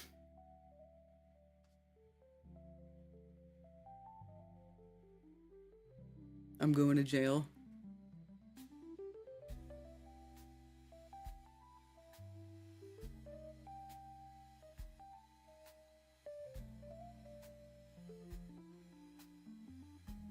Germany attacked the world twice. Dude, it's just terrible, man. England and Spain are right up there. Germany too. Yeah, England's pretty bad. England might be worse than America. But I don't know for sure. Finish out closing Bob's business accounts. I know, Cammy, I'm so sorry.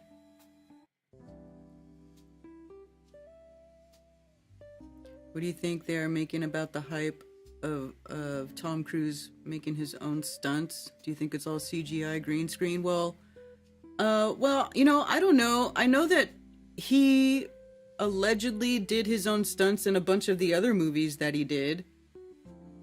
So I make it harder than it is. You'll make it, Cammy.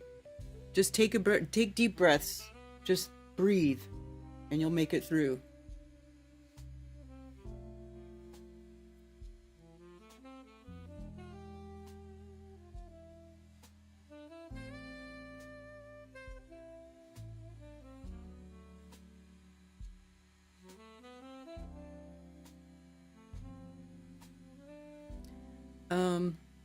Yeah, so I don't know. I mean, he's old, but he also, you know, he's also incredibly rich, so he can eat the best food, he can spend all his time keeping his body in shape, like he doesn't have to, you know, get stressed out from a slave job or anything like that. So, you know, when you got millions and millions of bucks, I feel like, you know, that kind of makes it easy for you to set yourself up into like a bubble area where you can just focus on your own self and make yourself healthy.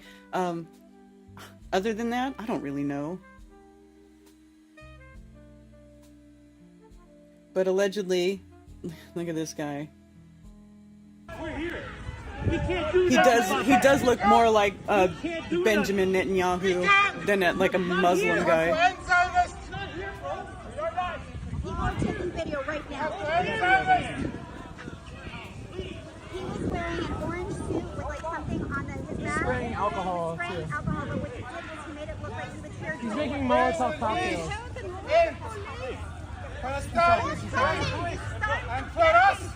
Well, we can't do it when he's got Molotov cocktails on. If you are fighting, you have to. That's what he's got right here. Is Molotov right there. Alcohol.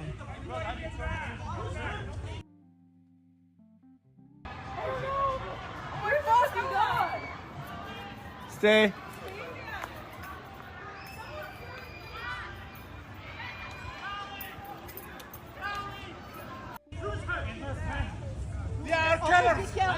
Get back, Mom.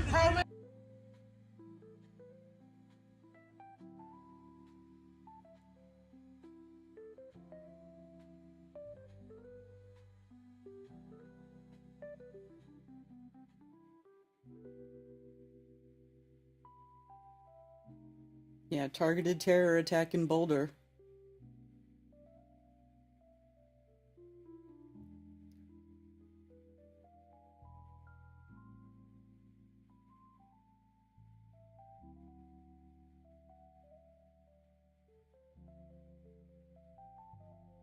I don't give a fuck.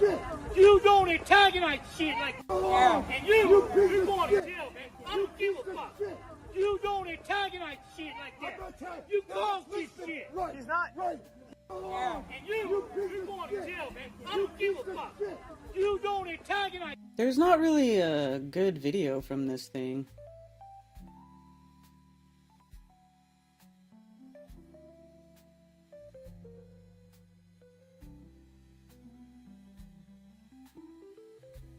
Breaking: Mossad agent who reportedly attacked protesters in Boulder, Colorado with Molotov cocktails has been arrested.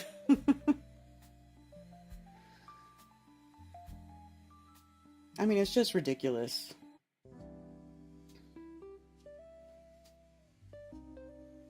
Has the Tom Cruise on the ISS film occurred yet? No.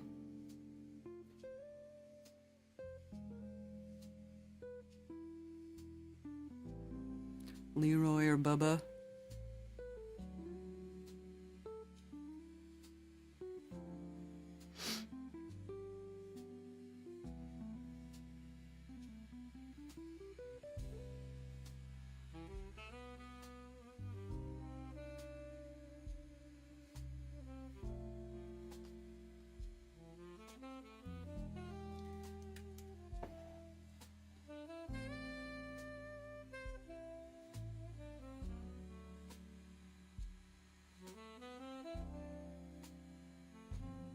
Somebody been trying to call today? I think I was trying to get... Somebody was trying to call, but I didn't have my phones open.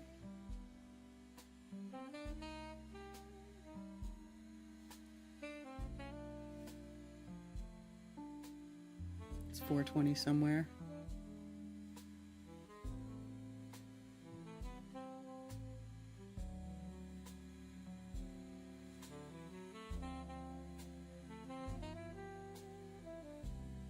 Hey Josh, on your lunch break.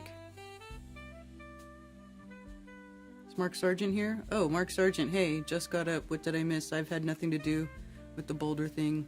I lived there for 20 years, yeah. Oh, all kinds of shit. Thank you for calling Coffee Talk. You're on with Karen B. Hey, Karen. Hey. So I've been seeing interesting stuff about AI lately. They keep making daily advancements in it. But I was watching this podcast, and this AI expert was pointing out a horrifying thing about Agentic AI, which is the next step that's starting now, where AI agents can go out and just do things on their own. You give it a task and it just does whatever it needs to do to accomplish the task. And these agents will talk to each other and work with each other. So you might have a project manager, AI agent, working with a team of other agents to accomplish a big overall project. Anyway, he was pointing out that people will be able to stick an AI agent on another person that will just, destroy them at every turn in their life, in every respect of their life. An AI agent stalker that just never stops. So that's going to be fun. Even just neighbors trying to take revenge on each other, maybe, or people in power quietly sticking an AI agent in the background on someone they don't like, etc. So yeah, I saw that, or I heard about that lovely idea a couple of days ago. And then yesterday, I saw something come up in my feed about this guy. Hang on, I saved it. What's this guy's name? It was all about this guy who, Robbie Starbuck. You ever heard of Robbie Starbuck? Apparently he's a No. He's a guy, he's a conservative who's been working with different companies, like major companies like Harley Davidson, etc., to undo DEI. So he's doing good work. That's a good thing. DEI is intended to wreck society, right, and ruin your merit-based system and all of that. Mm-hmm. So that's all good, but someone sticks AI on him. And so now if anyone Googles his name, or there's been posts on X saying that he was doing all this illegal stuff on January 6th when he was never in D.C. And there's AI also put out news stories about him. It made up this whole thing about him having kidnapped someone. So this shit's already starting. Oh, and by the way, it was Glenn Beck interviewing this guy Robbie Starbuck about this stuff.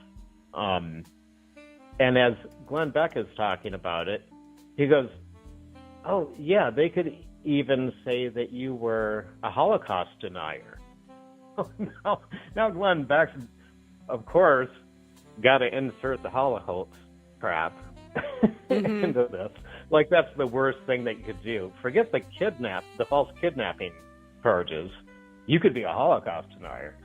Oh, I know. Right? Oh, it's just getting ridiculous. And then last night I saw that, Mark's boyfriend, Elon. Wait, what about? Say that again? Mark's boyfriend, Elon Musk. Oh, yeah. he just built a massive, massive data center, AI dedicated data center built for running AI in Memphis, and he did it in 14 days. Have you heard about that? No. Yep. So it's going to be called, or it already is called, XAI, and I couldn't believe it because Mark, a long time ago when you were still doing Strange World, Mark brought up in a conversation about AI a really old movie from like the 50s or 60s called Colossus. And it was all about, Colossus was the name of this massive physical computer running AI for the United States, and it started communicating with the one in Russia in the Soviet Union. And it turned out to be a really good movie that Mark recommended. Anyway, I thought it was interesting that Mark's boyfriend, Elon, calls his AI data center Colossus 2. Huh. Yeah, he didn't name it Colossus. It's clearly, I think, clearly a reference to that old movie that Mark recommended about AI. Oh, I'm sure it is. Sure it is, yeah. Because he called it Colossus 2. Crazy. Anyway, Elon's all excited because he's been harvesting all the data from every post anyone's ever made on Twitter. And that is going to train his new AI machine in Memphis. So that'll be fun. And as far as the Glenn Greenwald thing goes, yeah, I'm sure somehow, I mean, this Greenwald guy was stupid enough to have his sex stuff on video in the first place. Right? But, why would you yeah, ever record anything like that if you're a well-known individual and like even have those videos out there? And even if you're not, right? I mean, right. Even if you're Jaron, why would he do that? I don't know, man. I don't know. Degeneracy. That's so all I anyway, can think. Just pure degeneracy. Like, oh, I'm going to be a degenerate, and then I want to watch myself be a degenerate and get off on it. Right. Like, it's disgusting behavior. Bizarre. It's really weird. Anyway, I believe Greenwald that he didn't post that of himself on X. I bet it's this crap again, and it's because he does criticize Israel. So they can dig up. I mean, we all do illegal shit. You know, there's some statistic out there saying the average American commits X number of felonies every day because you don't know all the laws. Felonies. You can't be committing felonies every day. Maybe misdemeanors. Maybe it wasn't felonies, but, you know, you break X number of laws every day because you just don't know all the laws. And there's so many ridiculous laws. Well, like what they purposely did with Trump, you know, creating ridiculous stuff so that they can prosecute, you know, really arcane. Yeah, they create bullshit laws that are immoral, really, just so they can create criminals out of people who are not criminals, and then extort them. Right. So my point is, they can do that to any of us. They can do it to you. They can do it to me. Oh yeah. Or if you're dumb enough, like Greenwald, to do your freak off shit on video, you know, they'll just dredge that up. Or they'll just, like this other guy that Glenn Beck was talking about, make stuff up out of thin air. And now...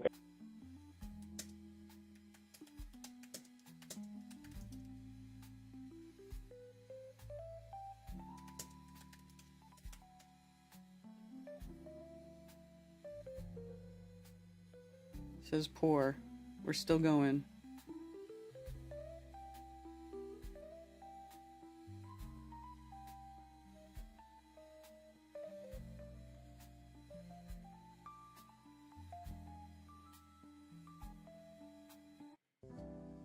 I mean, you know how it is when I start talking about stuff, they love to come and just shut me down. They're like on their little microphone, they're like, shut her down, shut it down.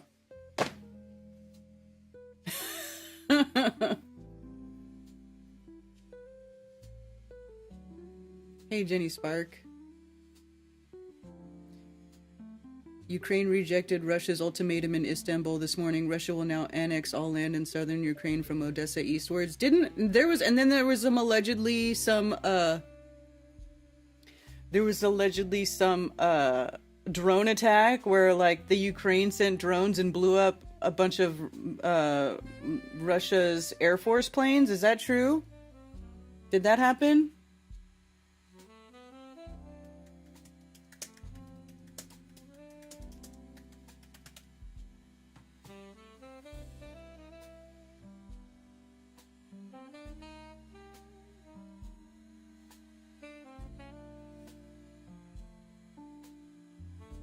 Ukraine's wily drone strikes expose Russia's vulnerability and could shift war's narrative. After too many nights of pulling children from the rubble of Russian drone strikes, the weekend's devastating attacks on Moscow's military pride mark a moment of brief respite for Ukrainian morale and yet another twist of the unexpected in Kremlin's war of choice.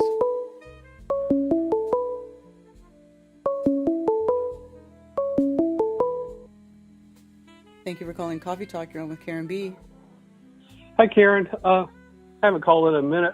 What is your critical mind on this theory I just heard? That we're living in Satan's little season, and the Revelations timeline is all screwed up. Have you ever heard this theory before? Yeah. Okay. What do you think about it? That Jesus will sort of come back and reign for 1,000 years, explaining Tartaria and old world buildings that are impossibly built, all of the ancient technology and whatnot. Yeah, see, I don't really go for all that stuff. Okay. That's just my opinion. Because, like, a lot of the Tartaria narrative, like that whole thing is just based off of people just making stuff up. And they, and everybody always shares, the EWAR videos about the lost history of flat Earth and Tartaria this and Tartaria that, but nobody ever shares the whole series of work that EWAR did after that, where he basically went back and retracted almost everything he said in those videos, and they went and him and Wood and Nichols went and they found all these archives of all the photos that everybody claimed didn't exist, and they found this archive of thousands and thousands of photo documenting like the construction of a lot of these buildings, people working, like all the stuff that allegedly didn't happen. Now there's proof of it, but then but you can't trust photos. Oh, but you can trust the photos of the orphan trains and this and that, or the all these old buildings, like they cherry pick. Even that Old World Order movie, I actually made a whole video where I debunked that whole movie, and I never released it. But yeah, I just don't really go into all that. So, as far as using Tartaria for proof that there was the Christ millennial reign already happened, and now we're in Satan's little season, it just doesn't resonate with me. Of course, I could be wrong. I don't know how we would ever prove it. But I don't think so. And there's numerous things about that are said in Revelation. It's like a lot of allegorical stuff. It could be interpreted all kinds of ways. Oh, for sure. But do you think they're hiding any time from us? They honestly mess with the timeline. Yeah, they do mess with the timeline. They made up this ridiculous deep timeline where it goes back 14.5 billion years. Like they're like, oh, yeah, it's ridiculous. Oh, did they take 1,000 years from us? Well, I don't know, maybe, but they added like 1 billion year. They added like 14 billion years. And how would you ever prove any of that stuff? It's impossible. But the other theory is they found a building in 1800 and they say they founded it. It's actually because they found it, they didn't build it. Back when people were living in log cabins and horse and buggy, or they're building these impossible buildings we couldn't recreate to this day. No Freemason could even. That are like even like Rosalind's Chapel. I heard about the other day has frequency stones within it that if someone put them together and played a song, the whole church is playing a song. They're like, hard to explain. I had one experience in a cab, back of a cab in New York City, driving under the Brooklyn Bridge. And I'm like awe-inspired. Like, how in the hell was this built? Like, I had just for an example, there's like the Sistine Chapel, tens of thousands of buildings. Even someone went into the Washington Monument, the Freemason Monument, and on the wall they show every like lodge, every building, and they're all look like these are pointed out the buildings that they found.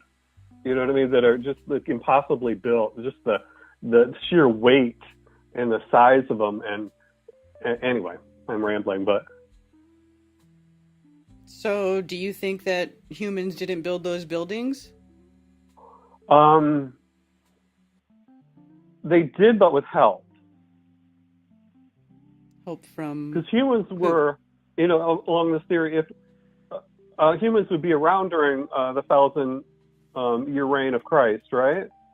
Along with the Nephilim, the Titans, possibly dragons. Who knows? If you sparse out this theory, I've been thinking about it for a couple of days.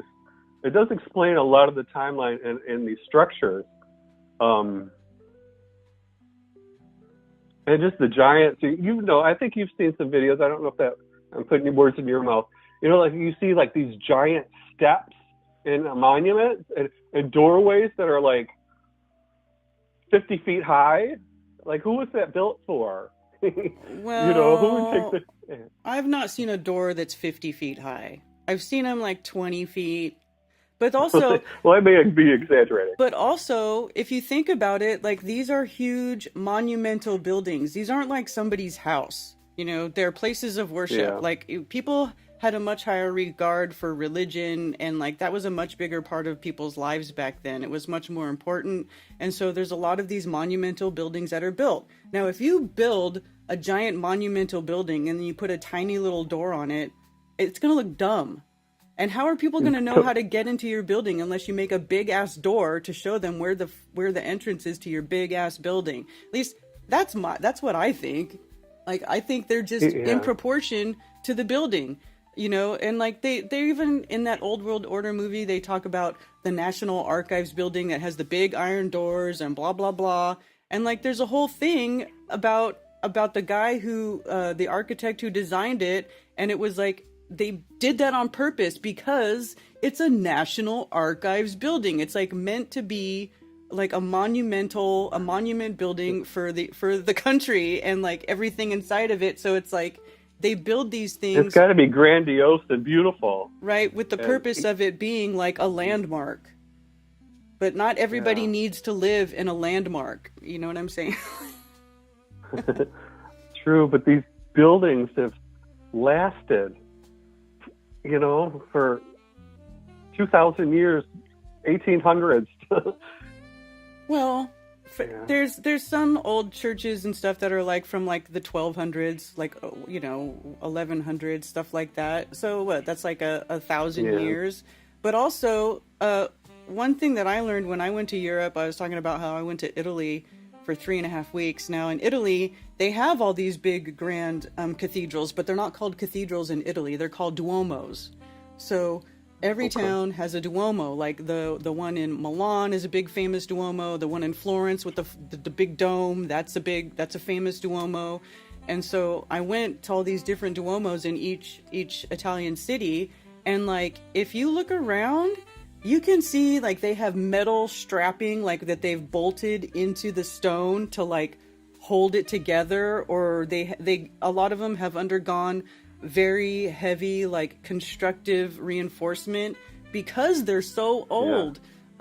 Like you used to be able to go into the Leaning Tower of Pisa, but now you can't, and they have all these crazy straps around it to keep it from falling over even more. Like Leaning Tower of Pisa probably wouldn't be here right now if the Italian government didn't take all the time to to go in and like reinforce it and fix it so that it remained standing. So I think people don't really realize like how much maintenance over time, and a lot of these buildings, they weren't like the current formation of it didn't all happen at one time. They started building it in like one time, and then like 100 years later, or a couple hundred years later, another bishop comes in and commissions more money to have the cathedral added to. And it's just, you know, there's just so many variables. And I think people just look at it like, oh, this just, you know, like they did it all at once.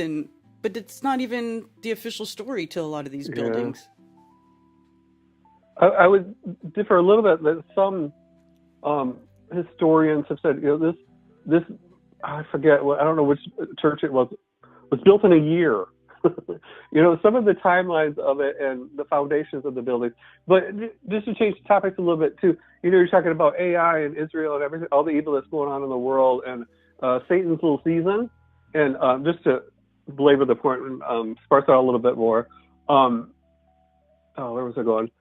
All of the nations are obviously worshiping Satan, all the celebrities with the, you know, the all-seeing eye, and they do the little hand symbols and gestures and whatnot. And obviously the governments are worshiping Satan more outwardly at this point. That, you know, it does look a little like Satan's little season. I mean, I mean, definitely evil is in charge. Evil is running the show right now, currently. I would agree with that. But is it Satan's little season from the Bible? I mean, I don't know. I think it's Revelations 20. I haven't looked into it, reread Revelations at all, and looked into it. It's just more of a thought experiment for me now. I haven't really dived in deep. But there's quite a few conspiracy channels where people are doing second, third, fourth, fifth videos, and they're thinking about it more and more and more, and backing up their thinking on it, so to speak. Yeah. Anyway, it's fascinating. I wanted your opinion on it, and your audience, and, you know, people in chat to wonder if that is a possibility. It does kind of explain a little bit of the timeline and the way the Vatican and the Smithsonian, and, you know, they're always hoarding artifacts, and it's more, I think it's more on purpose to hide information from us, technologies, our history, to control it. So we don't know exactly who we are, where we come from. That there is, if Christ did return and reign for 1,000 years and they hit all that shit, we would know for definite sure there is a God. You know what I mean? So there would be a reason for Satan and his minions to hide it all. Yeah, I mean, it could be why they hide the true nature of the universe, why they tell us we're living on a ball in space. I mean, because knowing that you live in flat. Yeah, if you look at it from like we're in an enclosed system, everything's small and local in this created place, well, that's proof of the creator too. And it's not we're not random, you know, monkey men who came from a big bang. Yeah, and everything's in here with us. There are no aliens. No one's getting through that firmament except through our Lord Jesus Christ. And nobody getting through there. They've tried with Operation Fishbowl and all that. Everything's in here with us. Anyway. Oh, yeah. That's true. Yeah. One other random, this is a far out there theory. Maybe I shouldn't even say it now. Maybe I should wait for another call. But I'll just say it. The volcanoes are the belly of dragons. The volcano is what now?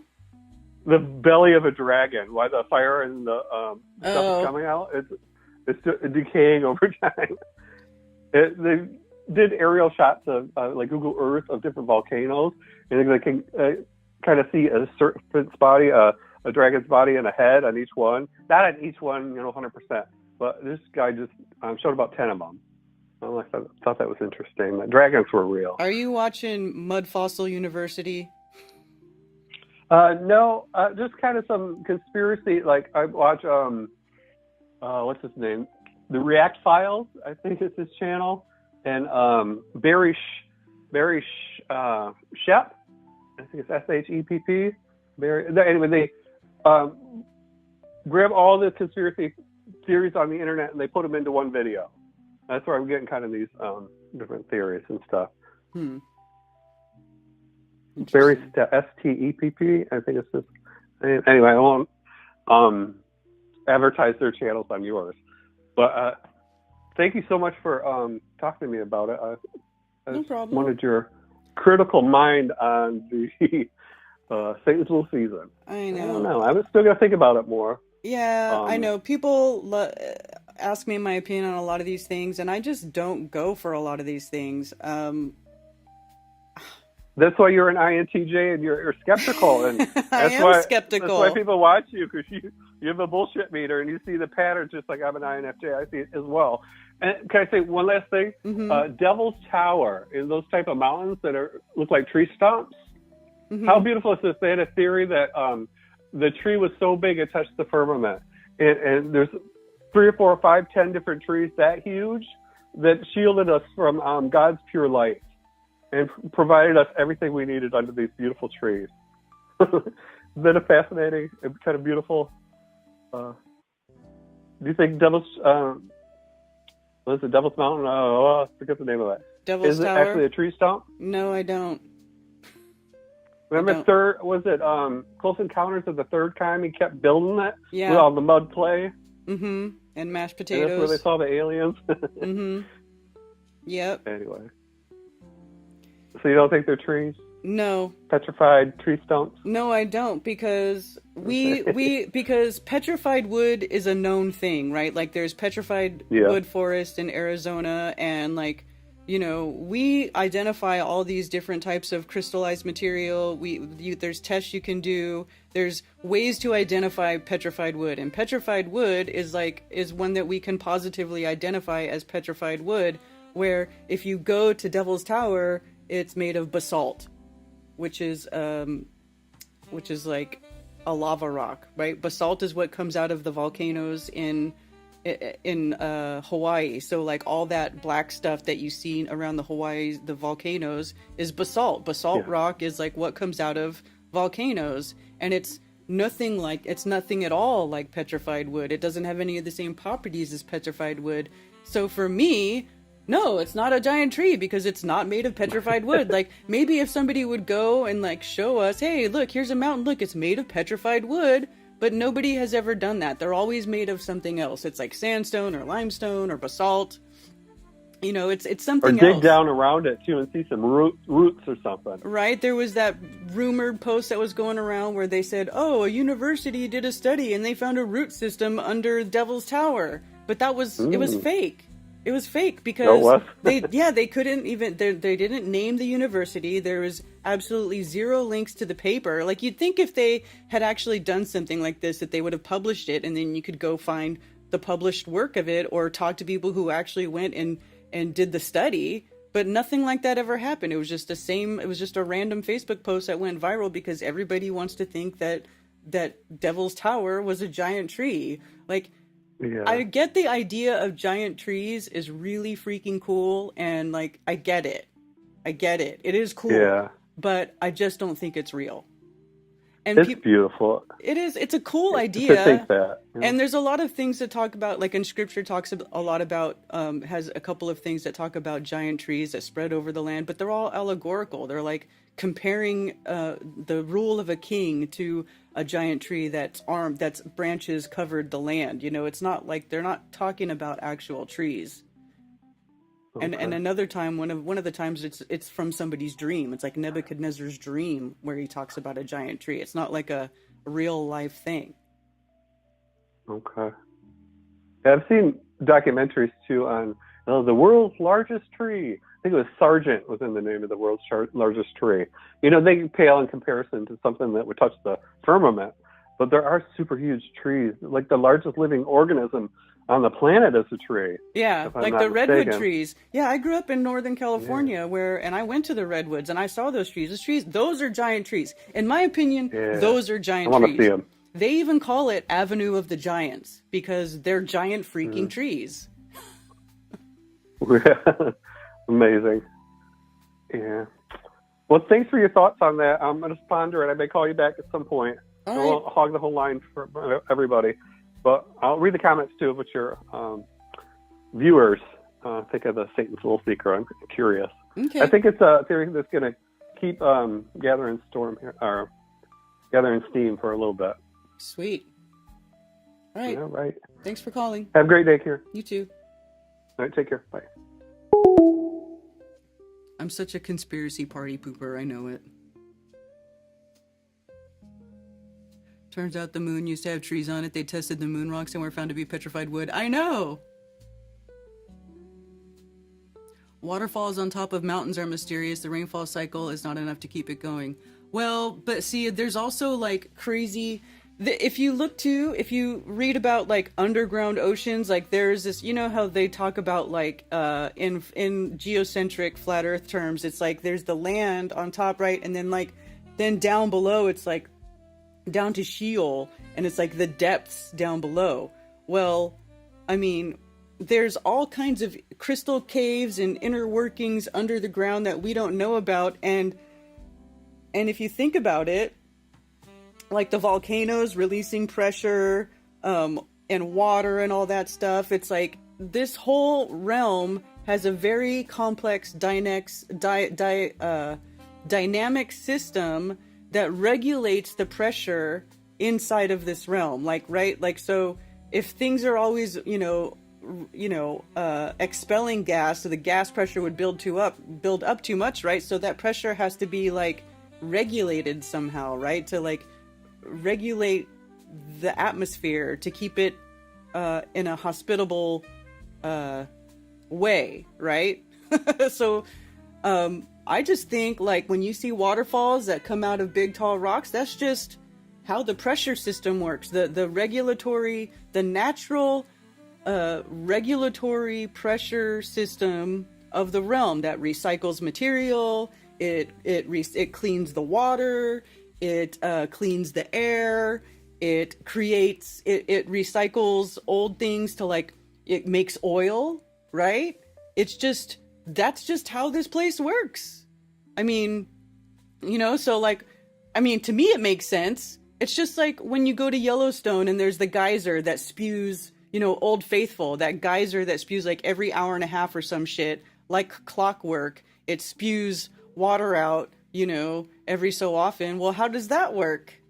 Do you guys think that there's some like machine downstairs? It's on a timer, and it's like when the timer goes off, it's like beep, and then like some pump spews, hot spring water out of the geyser in Old Yeller once in a while. Like, you have to understand that there's things that the way this place works, the workings of it, I don't know that we'll ever understand completely. I think we have some understanding of it. I think they have a clue, but I don't think that anybody anywhere truly knows with 100% certainty every single inner working of what goes on deep under the surface of the earth.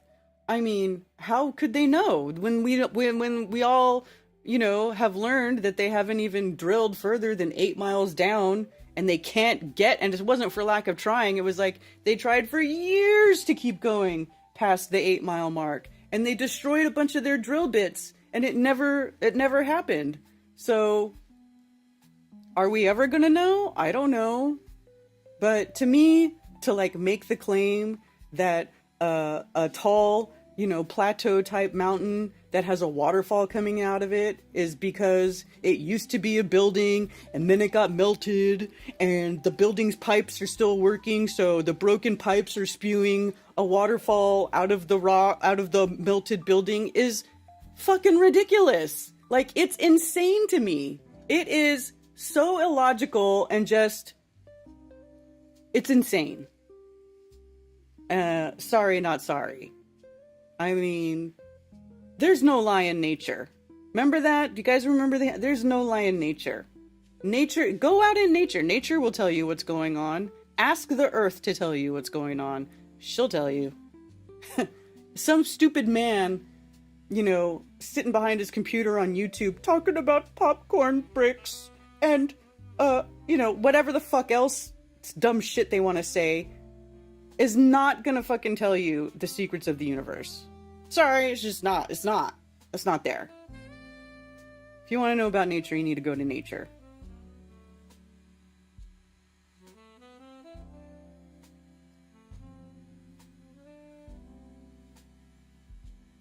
How dare you not know? There are lots of things that are not meant for us to know. I'm okay with that. I told you what it is. Yeah, because KJV fucking knows. Mr. Moon Map fucking retard knows. Told you trees on the moon is Earth. Oh my god, the moon is Earth. That's the guy that thinks the moon is Earth. I mean, you're an insane person.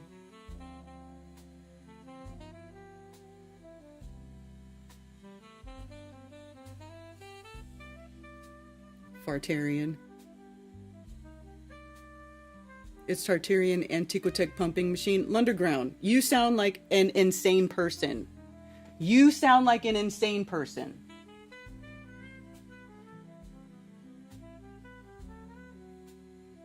It's, oh, Antiquitech. Tartaria Antiquitech is running all the waterfalls. Get the fuck out of here, dude. Seriously.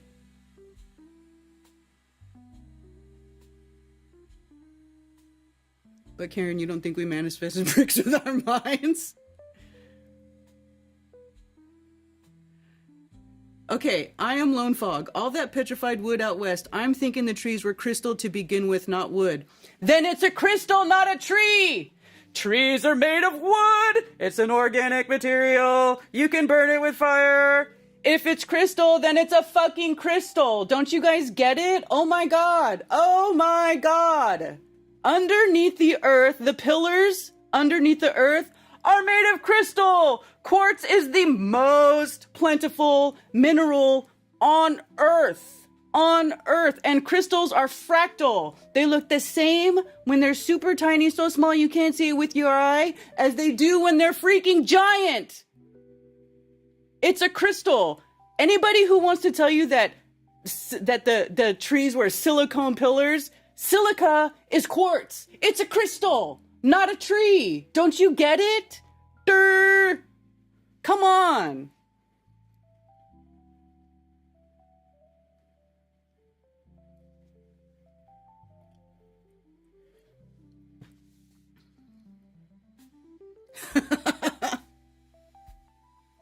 Old world brickweed. Yeah, no shit. Like, seriously.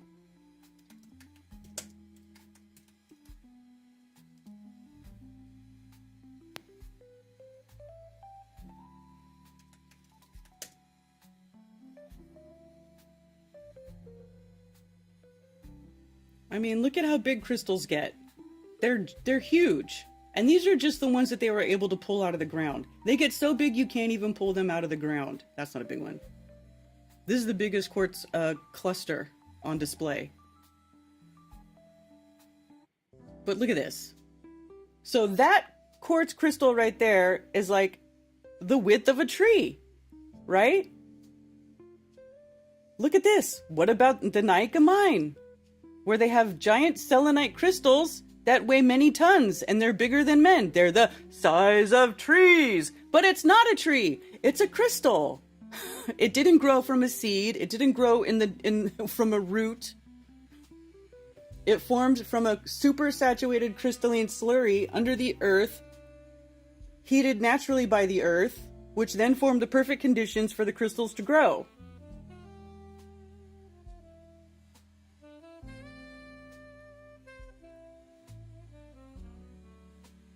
Ambulance driver bashing Karen. I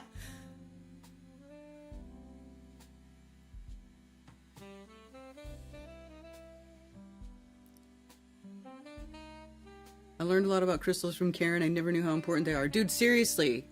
The earth is made from crystalline material. Mountains are crystalline material. Like, look up any sort of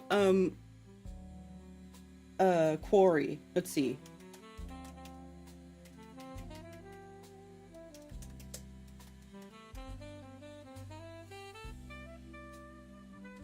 So literally, the mountain is crystal. So here, look at this. So here you have, look at this beautiful marbling. I don't know what kind of stone this is. It could be anything, but they literally cut it out of the mountain because the entire mountain is made of crystalline material. This is how you get like the slabs, the big slabs of material that you see in like big fancy houses, because They pull it from a crystalline mountain. Oh, look right here. Here's a granite mountain rock quarry where they literally cut blocks of granite from the granite mountain, from the crystal mountain. Oh, go figure. Look at that. And some of these quarries are way more interesting looking than that. Like if you find, let me see if I can find a labradorite quarry.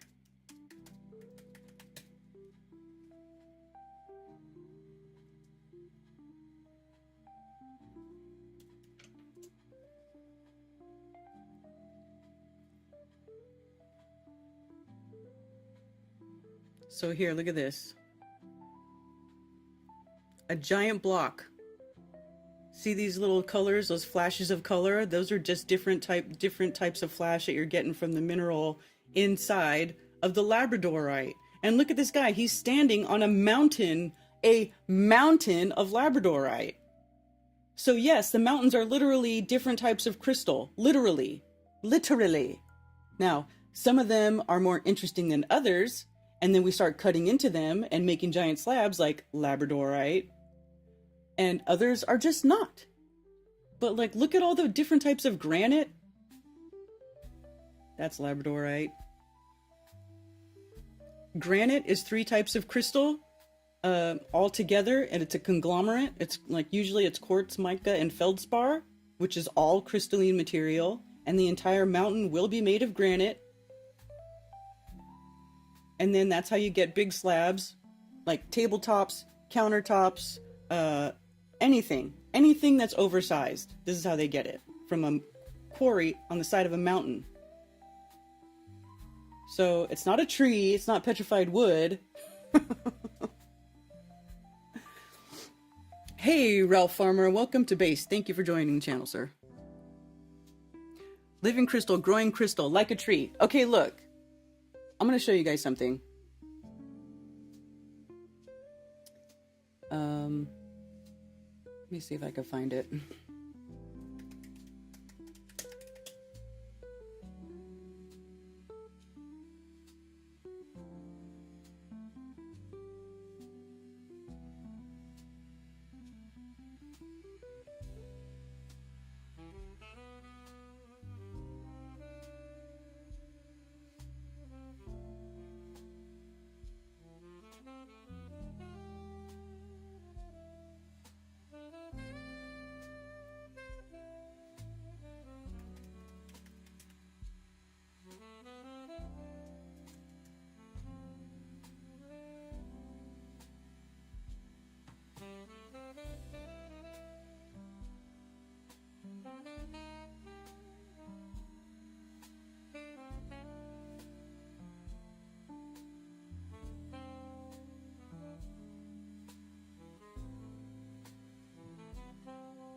Here we go, crystal growth.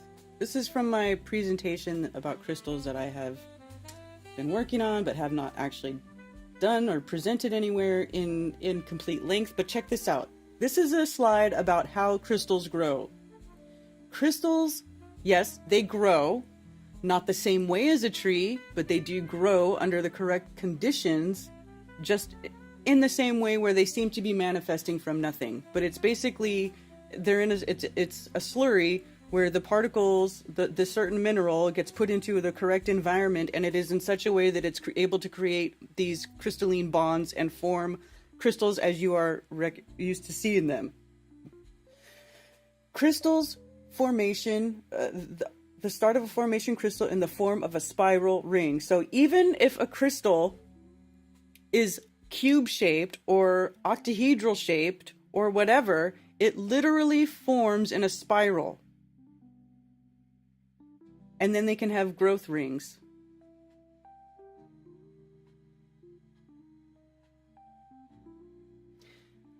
Figure indicates the process of crystallization remains continuous after the formation of the first spiral ring. Ring after ring are formed with some minor distance in, nanometers maybe?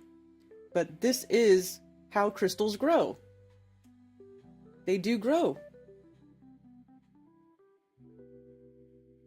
The spiral growth appears on the surface of a crystal containing a single screwed dislocation. So you can see this, the crystal literally growing in sacred geometry in spiral. This is an old video. It's a little hard to see.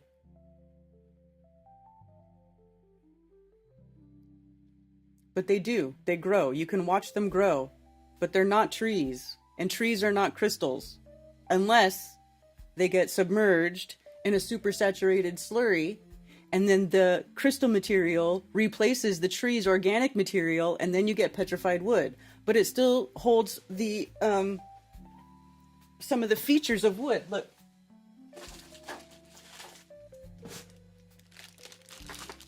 So I went and I started collecting some petrified wood pieces because of this whole thing. So, you know, and different localities produce different colored petrified wood because it just depends. It depends on where the wood comes from. So this is petrified wood from Arizona.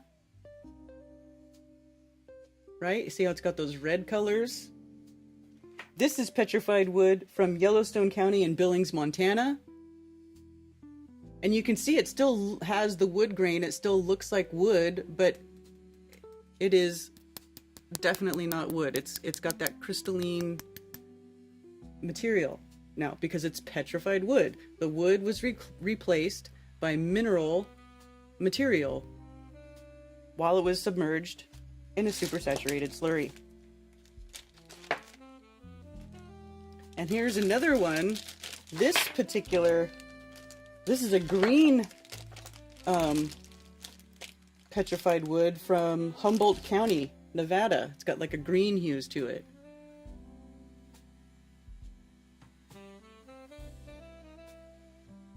So it just depends. It depends on the locale because different places have different mineral makeup in the soil and in the dirt and in the environment.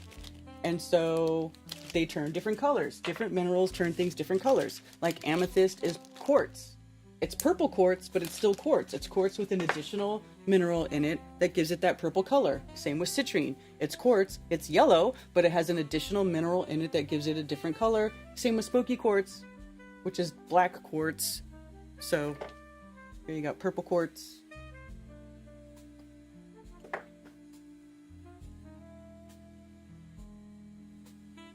You like that? Cymatics. Cymatics could have something to do with it, but I feel like it's more electric. Reminds me of a snail shell. Exactly! A snail shell is crystalline. Your skeleton is crystalline. It's a crystalline material that grows in a predetermined shape.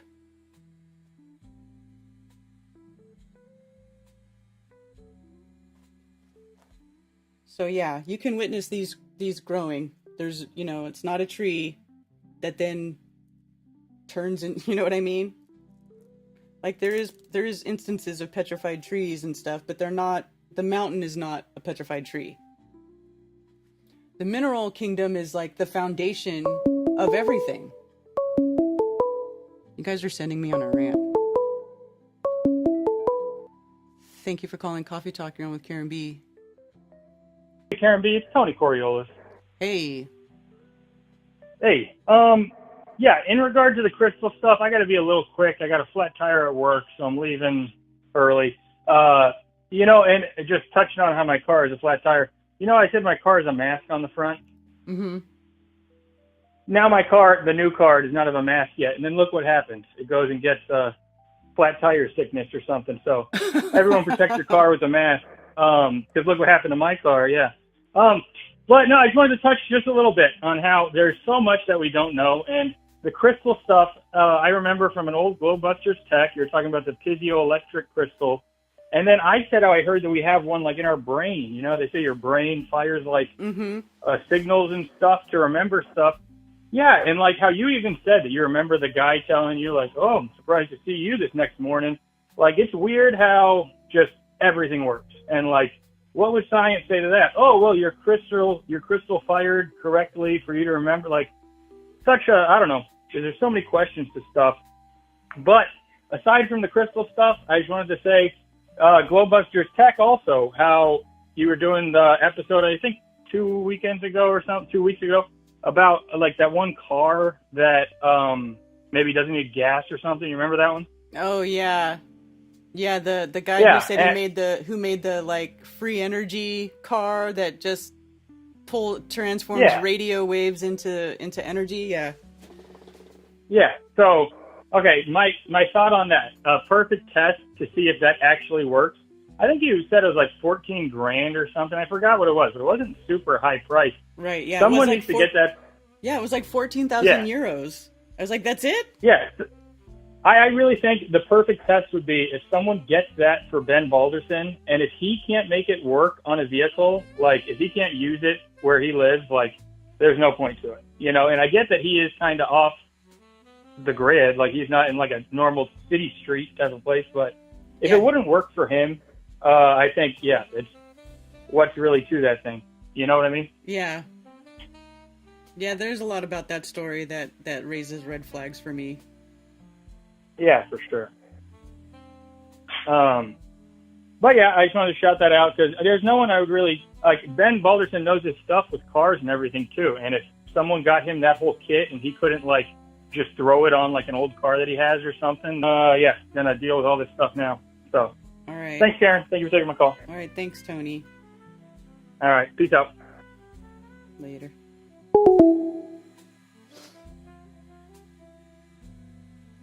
DJ says, I'm a crystal. I love it. Yes, you are.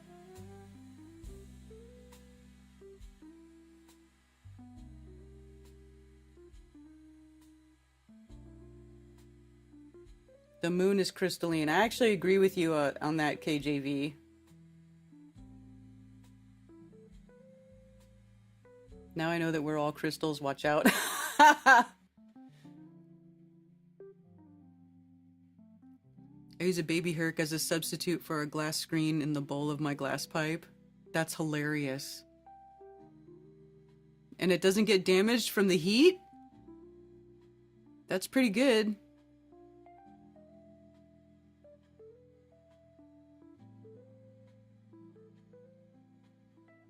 The lens of your eye is made up of structural proteins called crystallines.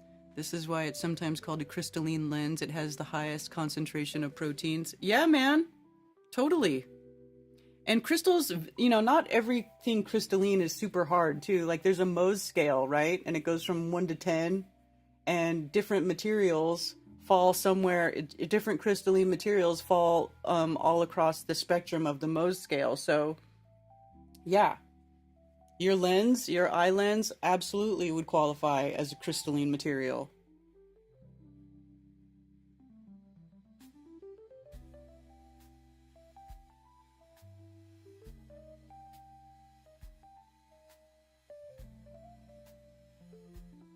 Yeah, I like Herkimers. That's pretty cool. I'm just surprised that you can use it like that and it doesn't damage the crystal. That's pretty good. If mega flood is possible, then so is an instant petrification event. Alas, the mystery continues for me. I think that's what a lot of that stuff is. Like the petrified forest, that's from when there was a flood. You know? I mean, that's literally how it works. A supersaturated crystalline slurry. Right? It starts as a liquid with water as the carrier. And then you heat it up, and the water evaporates off, and the crystal forms. And that happens at all different temperature ranges. It can happen faster, it can happen slower, but you don't need that deep time. That deep time, like where you find these crystal hunters, and they're like, this crystal's 4.5 billion years old. Like, they don't know that. Nobody knows that. There's no way to tell that. And they literally grow crystals for technology 100% or like 99.999% pure crystals for the tech. Let me show you guys another video. This is a crystal growing video, but let me show you the other video. Well, it's just a crystallization video. Let's see. That's a crystallization video. Where is the...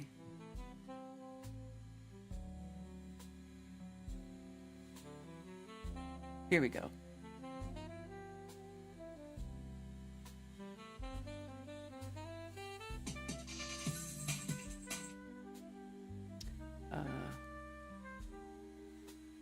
Okay, I gotta fix my sound. Pardon me. One second. Okay. So this right here is quartz that is grown in a lab to use in technology. And it is the same quartz that you pull out of the ground. It's actually synthetically produced. Used for electronic devices, it's called a quartz crystal. The word...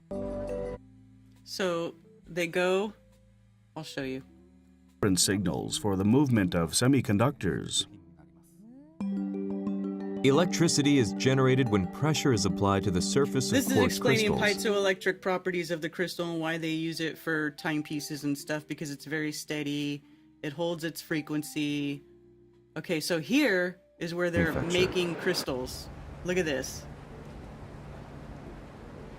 So what they do is they get quartz material, like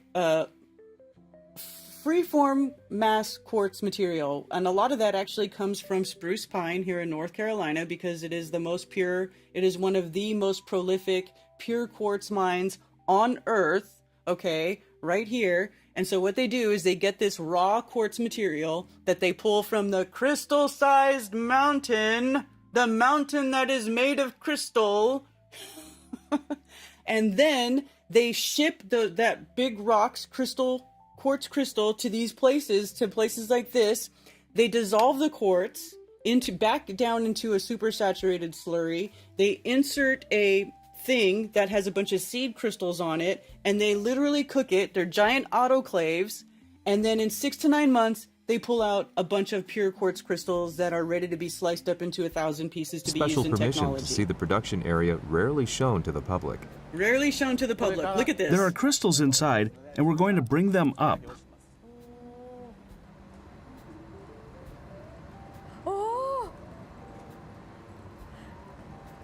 Here they are. These are... synthetic crystals. Synthetically grown crystals. A crystal nonetheless. It's got all the same properties of a pure quartz crystal that you would pull out of the ground that grew naturally. Wow, so sparkly. So sparkly. There's steam coming out. They're really freshly made crystals. Freshly grown crystals. The extraction work is carried out once every few months. It's a moment that's rarely seen. Every few months. They're coming up one after another. So it doesn't take billions of years to make a crystal. Not even fucking close. They say their ability to produce this large a volume at one time makes them one of the world's top companies in the field. There's quite a lot. About 200 in total. 200. It's like a crystal tower. Purest quartz Several crystals you'll ever hundred see. thousand electronic components can be made They actually kind of look a little bit like Herkimer shape, don't they? from one piece. Thousands from one piece. So, how heavy is it? Wow. It's a lot heavier than I imagined. How many kilos is it? 8 kilograms. It's not only big, the purity is 99.9999%. This level of purity is not found in natural quartz crystal. Yeah, it's extremely hard to find quartz crystal that is 99.99% pure in nature, because nature is dynamic and it's volatile, and it's very hard to find these things grown naturally in that type of purity, which is why they dissolve it down into a supersaturated slurry and then regrow them, and they come out pure because it's growing in a controlled environment. It's not the natural Earth's dynamic, volatile environment. It's a controlled environment because they figured out how it works, and now they grow crystals for everything every few months. How is this synthetic crystal Every few made? months. There are two crucial factors. First, This is natural quartz crystal, the main ingredient. Yeah, see? The main Just chunks of ingredient is quartz. natural quartz crystal. You'd think you could just use it as it is. With natural crystal, you have cracks like this, and the yield is poor, so it's useless as a product. they say natural quartz crystal has numerous cracks. It appears white because there are cracks and impurities inside. To a thickness of just 1 millimeter. These two are put into a furnace. You can see steam coming out from the top. The temperature inside the furnace is about 350 degrees Celsius. Inside, the elements of the melted natural quartz crystal recrystallize on the seed quartz crystal. The thickness increases by ½ millimeter every day. Growing in a spiral. Inside the cauldron, which blocks out impurities, it slowly develops during the course of about half a year. Half a year. 6 months. Wow, a piece this thin becomes like this. It really grew. Demand for synthetic quartz crystal, the so-called salt of industry, is seen to grow in the future. Yeah, the salt of the industry. For Like, example? technology doesn't happen without it. And the purest crystal works the best for technology, and so they grow them. Anyway, there's your Monday morning crystal. I must be a crystal. I'm very rough around the edges. 18 pounds made her do that.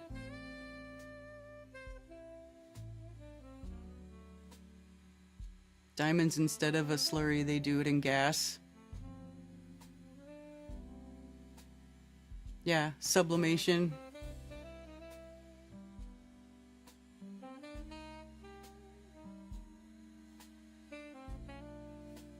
How do you dissolve quartz? They use what did they use to dissolve the crystal? I want to say hydrochloride, but I don't remember if that's it or not. But they use basically a type of whatever that dissolves quartz, because quartz is one of the harder minerals on Earth. So, but they use a special chemical to dissolve it, like acid etching. You know, it's like a super acidic thing that they break it down with. It's like whenever, you know, you see that sort of etching stuff, it's like an acid that's doing that.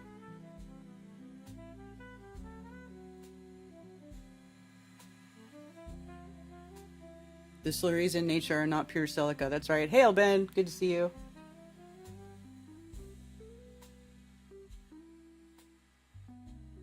You can do the same with THC crystals and make boulders. Ben, get to work. Why are you just talking? Do it. Oh, that's funny. Need to shear this week? Oh, goodness. Two-way radios have crystals. Exactly. There's a video on YouTube called Crystals Go to War. It talks about all of that. Citrate, oxalic acid, humid acid mix. Please mention my rat Topaz. She went over the Rainbow Bridge. Oh, sorry to hear about that.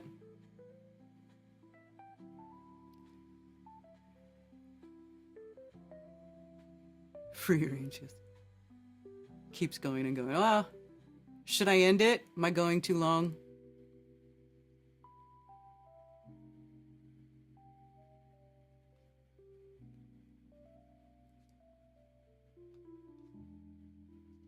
Piezo crystals are used in automotive knock sensors. When the engine knocks, it creates a vibration, causing the sensor to generate a voltage, turning on the check engine light.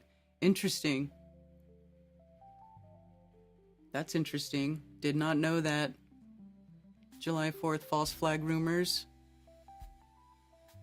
Most all American beers have glyphosate in them. Man, I don't like drinking beer. I'll tell you what. I like that booch, though.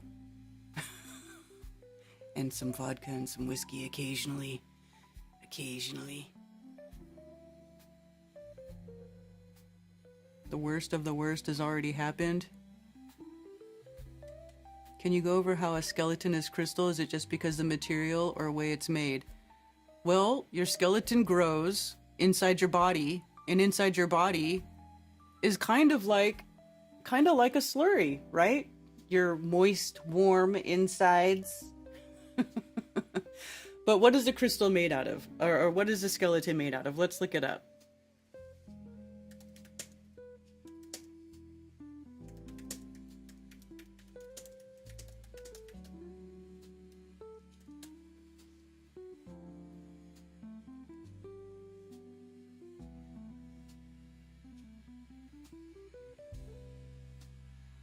I don't need to know like how many bones. I want to know what is in the bone.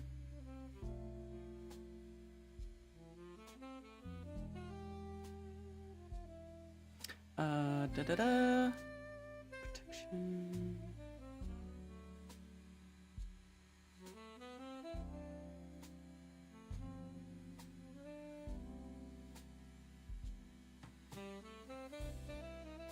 Doesn't really talk about what's in your skeleton.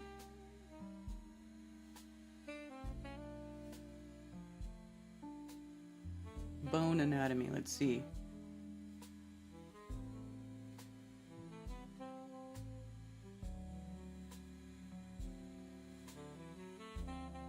Support. Like a house is built around supportive frame, a strong skeleton is required to support the rest of the human body. Without bones, it would be difficult for your body to keep its shape and stand upright.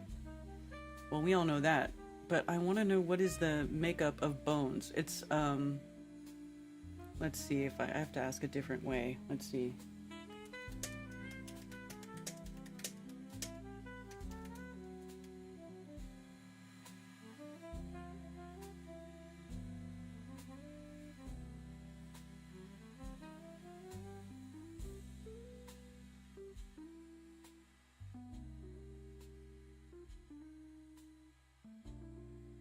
How come you can't find anything that a composition of bone? Here we go. 50 to 70% mineral hydroxyapatite crystal. 20 to 40% organic matrix. Okay, here we go. Collagen and bone protein. 5 to 10% water. Okay, so hydroxyapatite crystal. Now I want to search that up.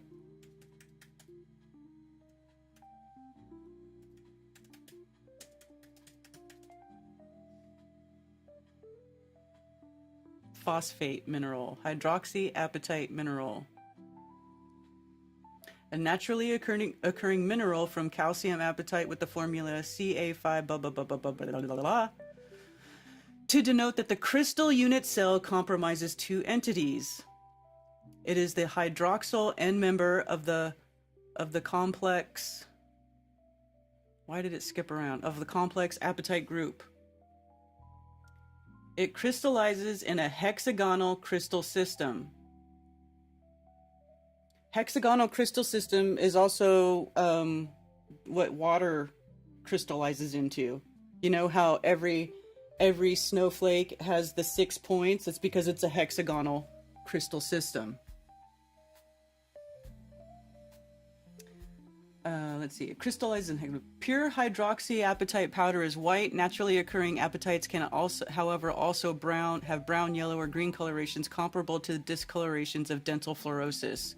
Yeah, if you get too much fluoride, if you get exposed to too much fluoride, it can contaminate your hydroxyapatite crystal and make it turn colors. Just like when quartz, white clear, which is normally clear quartz, if it gets a different mineral in it, it turns it a different color, although it's not necessarily bad like dental fluorosis is. So there you go. Bone mineral. Carbonated calcium deficient hydroxyapatite is the main mineral of which dental enamel and dentin are composed. Hydroxyapatite crystals are also found in a pathological calcification, such as those found in breast tumors. Oh, wow. as well as calcifications within the pineal gland.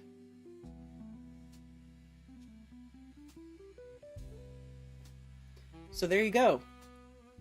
Your skeleton is a crystal which crystallizes in the hexagonal crystal system. Yeah, pretty trippy, right?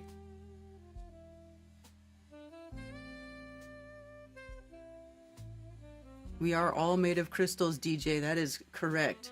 And, you know, and it kind of makes sense why, you know, so many of us like to use crystals, wear crystals, why having these crystals, certain crystals around you can have an effect on you.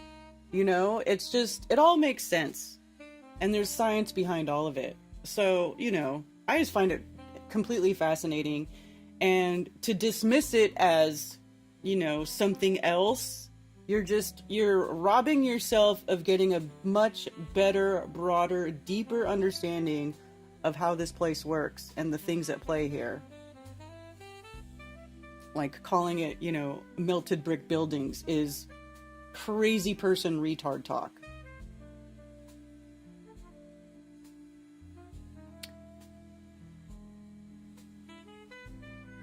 Yep. Chickens have black bones, black eggs, and black meat. Black bones? So I wonder what's making their bones black. Is it like manganese or something? Crystals are your friends. It's true. I was working on some popcorn rocks this very morning. Oh.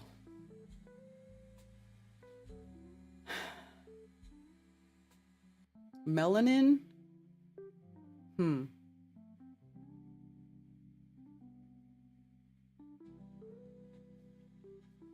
Interesting.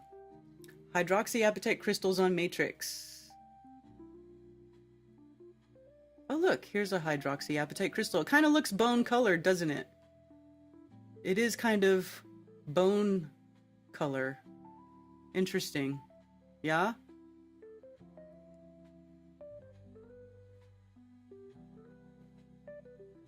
So now I want to go to Mindat, and I want to look up hydroxyapatite on Mindat and see what it says.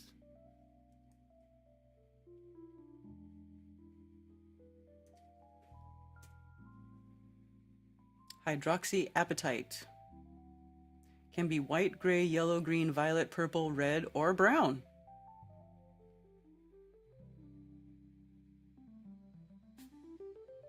Kind of look like little quartz crystals.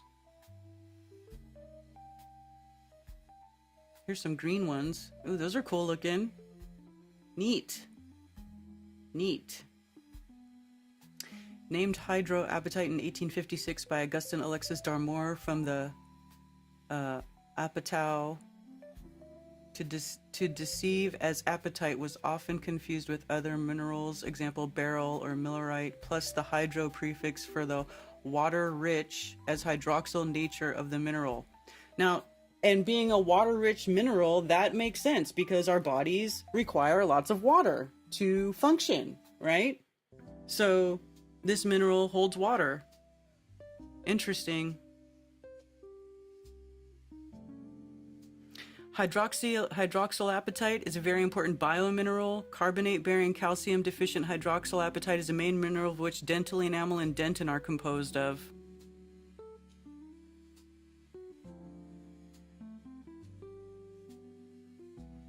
And so let's see if we can go down and see a crystal system. Do they have an animation of it? Sometimes they do all the way at the bottom. Boy, they talk a lot. There's a lot of stuff on this stuff. Wow. It's found in a lot of places. I mean, I guess it makes sense. Every human needs it to live. I mean, look at, these are all places where you can find hydroxyapatite. Wow. All over the place. All over. Very nice. So let me go way back up here.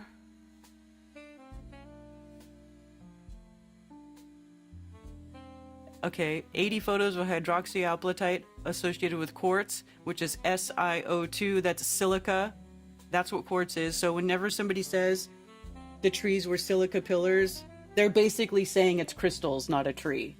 They're saying it's a crystal without saying it's a crystal. They want to use the word giant tree because everybody goes, oh, cool, giant trees. But they're basically telling you that a silica pillar is a crystal.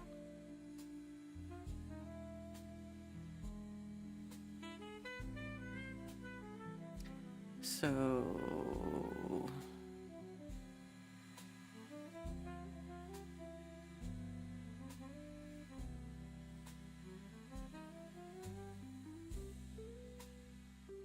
and this is just showing you the makeup.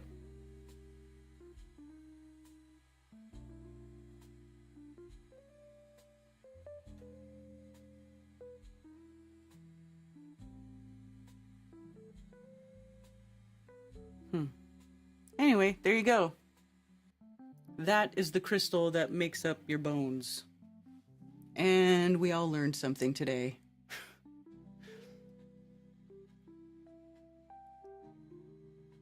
I have a video showing me melting a brick with a single pack of matches. Have to run it through the VO filter. VO filter? What's VO filter? If I've been paying high car insurance for a year because they had false driving record info about me, can I get refunded when that info is rectified? Well, you could try. You should get, I mean, I don't know. Insurance companies kind of suck that way, though. Melatonin or melanin? Petrified forest is fascinating from the flood. Yeah, melanin is weird. It's about as present in white people, but it's much smaller particles, so it doesn't show, I assume, the same with chickens.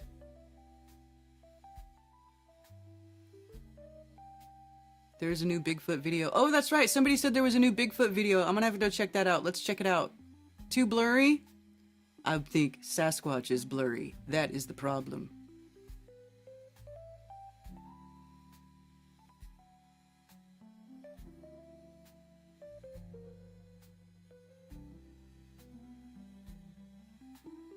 You're welcome, DJ. If there was a reset years ago, why would there be so many different languages and colors of people? Yeah, I don't buy the whole reset story. AI video generation filter.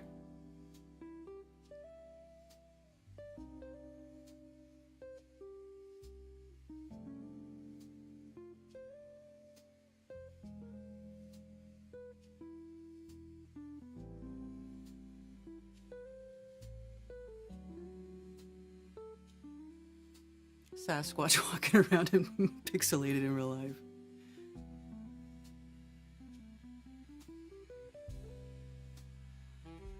We can talk. Hold on, let me bring it over here. This is what you're talking about, this VO-she?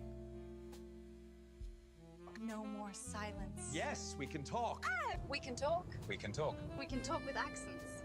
Oh, I think that would be marvelous fun. Yes, it is very fun. But Yes, it is very good. It's very fun. Yes, we can talk. Yes. Yeah, we can talk. So these are AI videos, clearly. We can talk as cartoons. This is amazing. Imagine all the narrative possibilities. We can sing talk.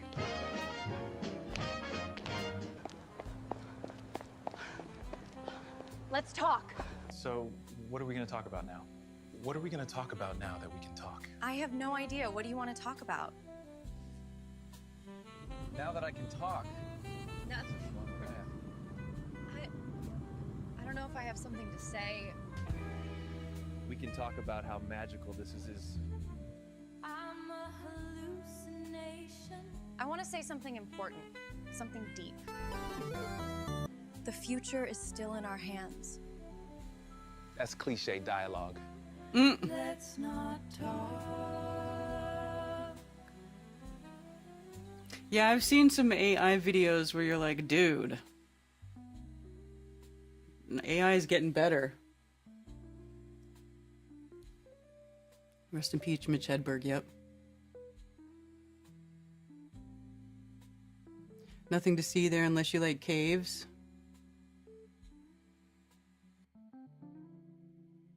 They figured out the lip syncing with audio generation.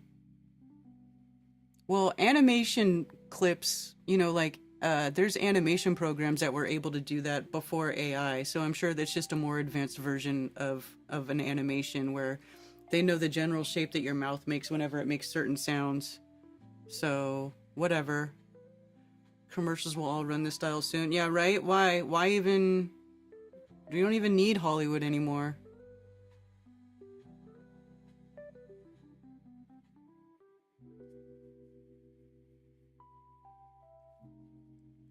Yeah.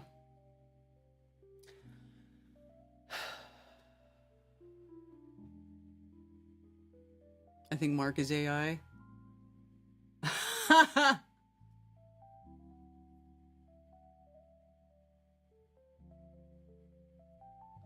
Okay, I want to see that Bigfoot video.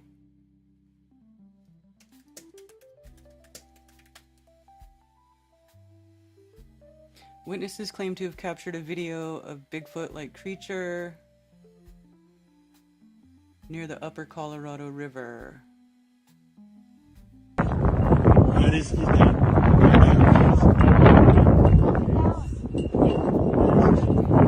That's really like.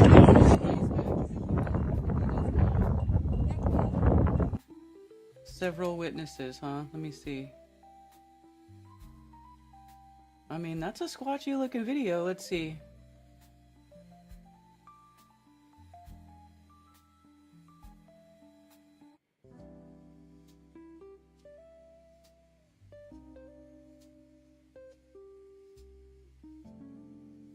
Let me slow it down.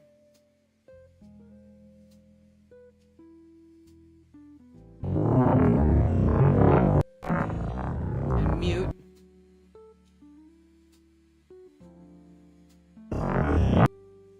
I wanted it muted.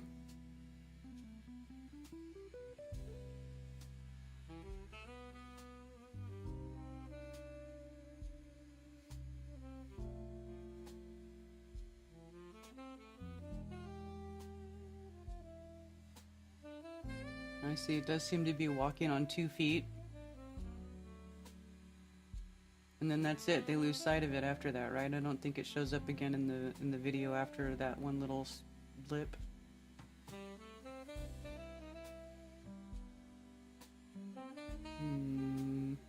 Is there more than one video?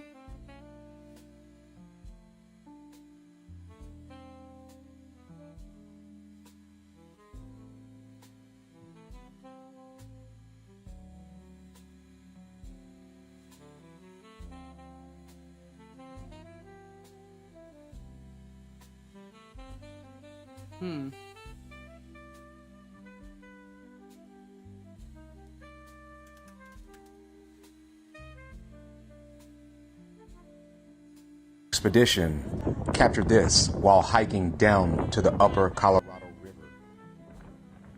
What did they capture? Was this the elusive Bigfoot? Is there a portal near the Colorado River where they're coming and going? Are they slipping in and out from the third dimension to the lower fourth? Oh, shut up. Answers?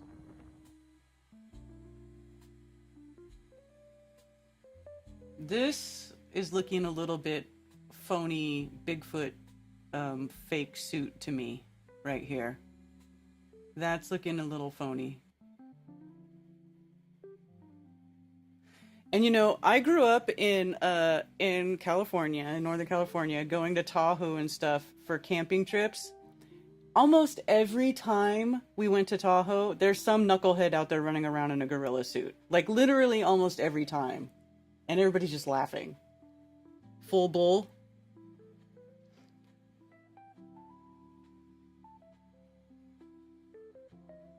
Things are getting so weird. That's a different video?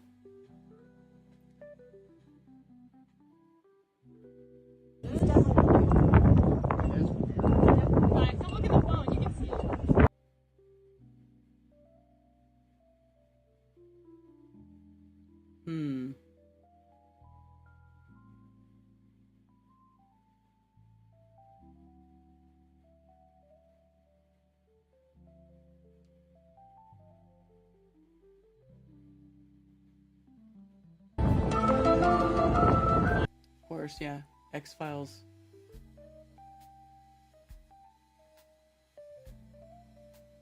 I saw Bigfoot. That's a bird. Okay, that's a heron. I don't know. Was there another video?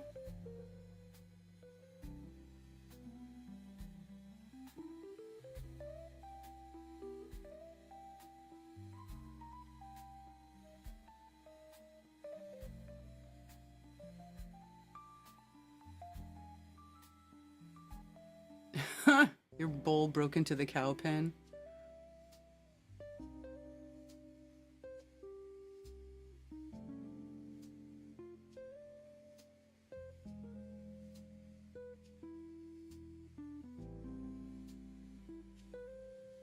I don't know. Let's see.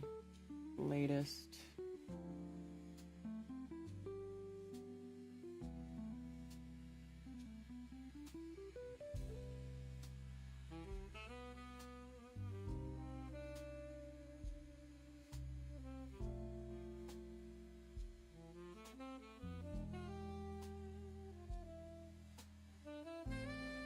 Let me try YouTube.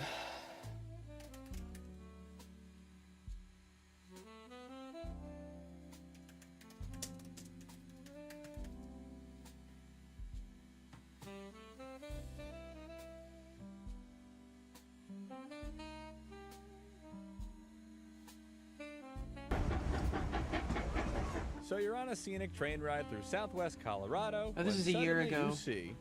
This is one that looked. Look at Wait, this is one. I that- thought looked legit. So my mind started racing. It's like, all right, I got to get this on.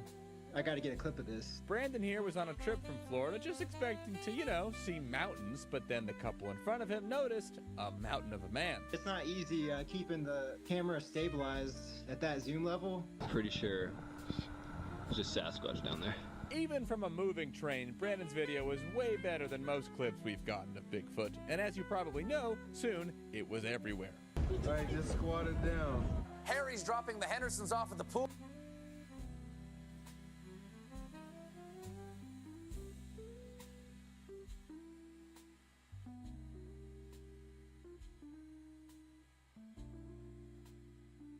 Looks like though this is the most recent video. Is this one?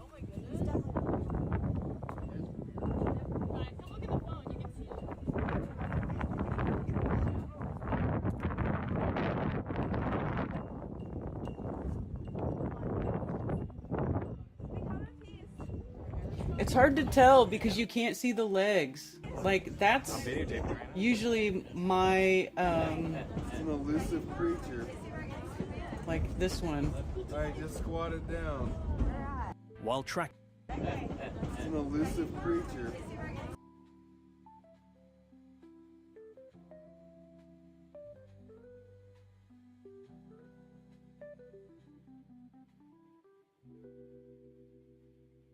Come on, it's just a short. Why are you thinking about it so long? It's an elusive. It's an elusive creature.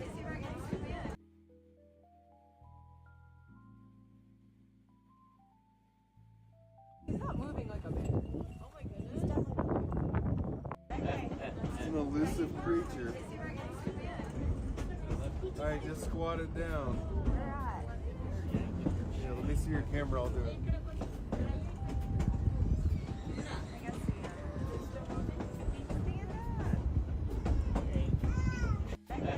It's an elusive creature. See, this one you can kind of see it walking. That's why I think that one might be legit, because it kind of has that extended, that high shin lift that is like the signature of a Bigfoot walk. But this one here, you can't really see it. You can't see its legs, and it's like, I don't know. It looks a little bit like, it reminds me of when the dudes are in the forest with the Bigfoot suit and they're like, they're trying to freak you out. But I don't know, it's hard to tell how far away this is. Like the one that's on a train, like the train's going through the mountains, so that seems a little bit more unlikely that there would be someone randomly like out in the mountains hoaxing, right? Where, although it could be, I don't know. But this, it's like, where is it? It's by the Colorado River. It's like, is there a lot of people there? Somebody, you know, they're like, I feel like there's probably some dude who did this, and they're all dying laughing right now because he's all over the news. Everybody's talking about the Bigfoot in Colorado.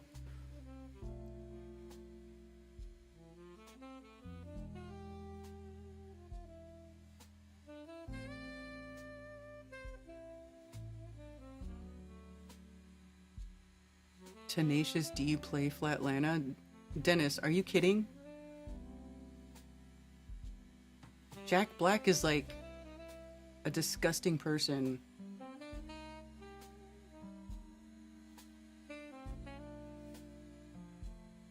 Can't imagine living with an asshole peacock and a horny bull. Baldur's.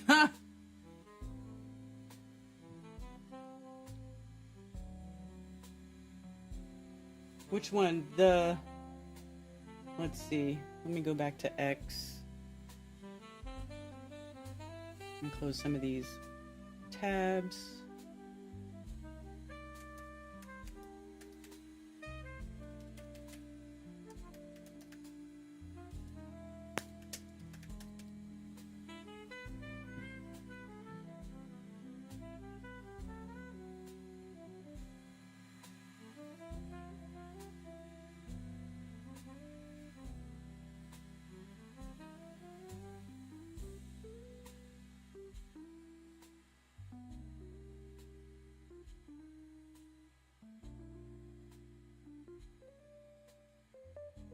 See, this is AI. You see that? Here's a good example of a fake video.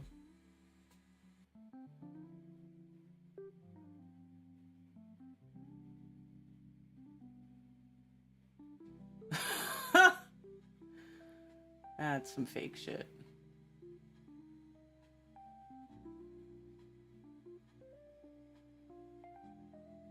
This one, somebody sent me this one. This one had me rolling. Watch you guys.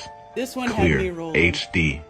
Look at it. That's Look at him obviously a dude. That's a human. And this was captured by a hunter at 2:21 p.m. Fucking Broad hilarious. daylight.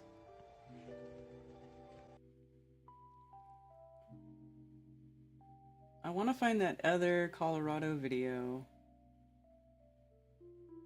This one? Is this what you're talking about? Oh, that's a bear.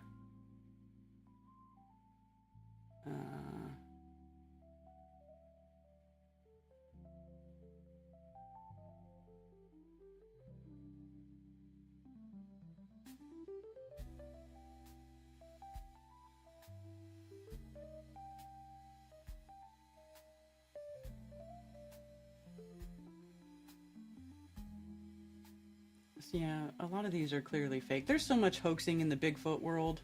So much hoaxing. Okay, here we go.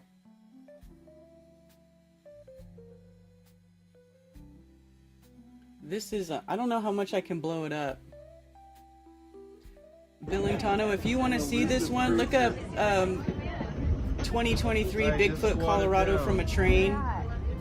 Because this is like, people are on a train going through the Colorado mountains, and then they see this guy on the side of the mountain.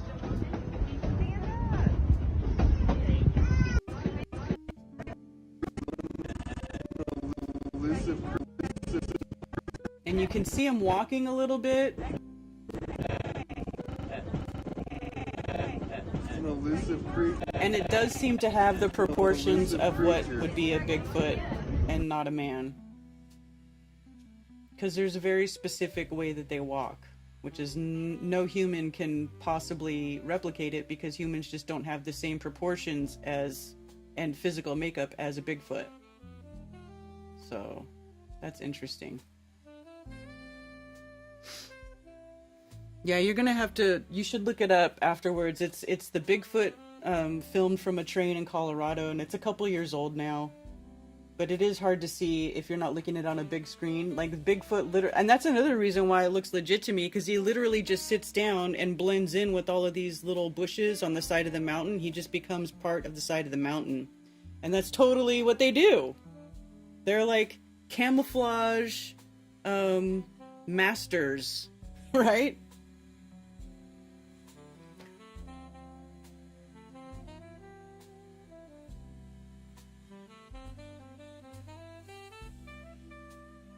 Colorado one.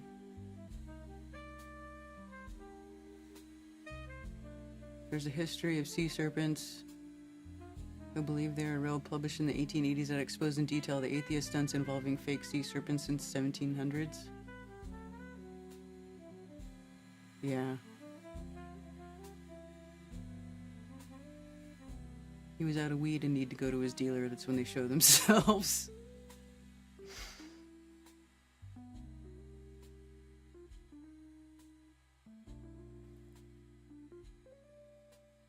I think that's why they live in all the weed states. Well, they live all over.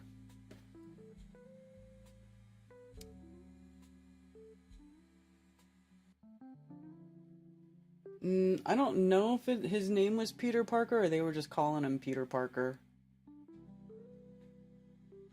They might have just been calling him Peter Parker.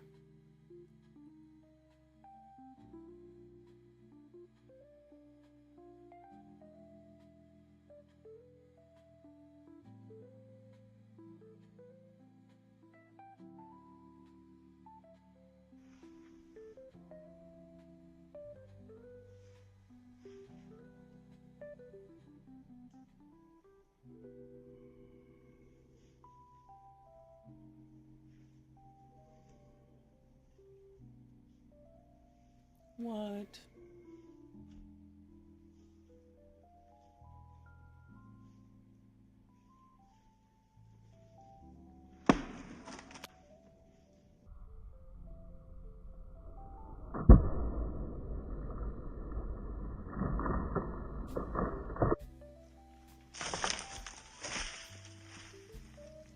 This is fake. That's fake. That's that same bullshit, dude.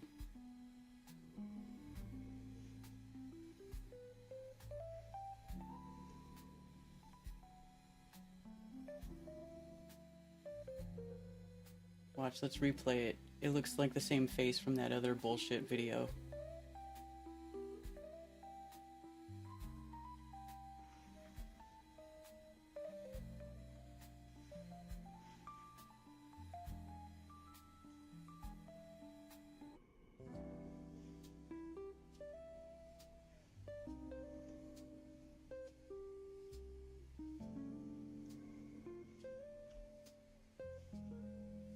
Some weird, something going on weird here. They're shitty video effects that they use to make this.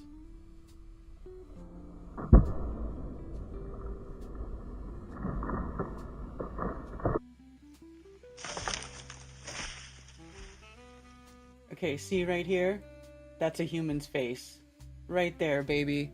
Let me take a screenshot of that and see if I can enlarge it. That is a human's face. There's so much hoaxing in Bigfoots. I swear. So much hoaxing in Bigfootdom. In the Bigfoot world. Everybody wants attention.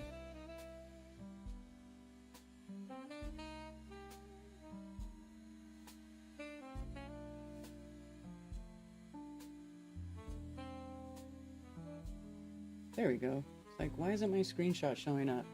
So here, look at this. That's a dude. That's that same dude's face from that other video. So this guy made a couple of hoaxing videos, clearly. That's human face, human proportions. Bigfoots don't look like that. I don't care what anybody says. Anyway. So yeah, that new video, I don't know. Inconclusive.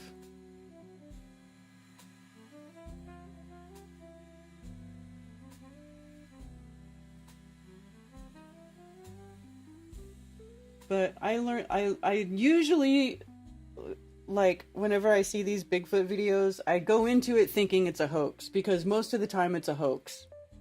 And then I have to see something in it that makes me say, oh, that could be real, because most of the time people are hoaxing. That's just how it is. It's like everybody wants to be famous for catching Bigfoot on video. You know, people love attention, and they fake shit to get it.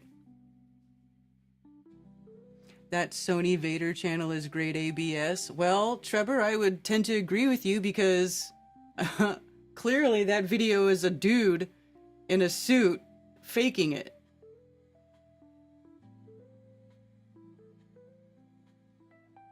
The government wants us to believe in space aliens, but not Bigfoot.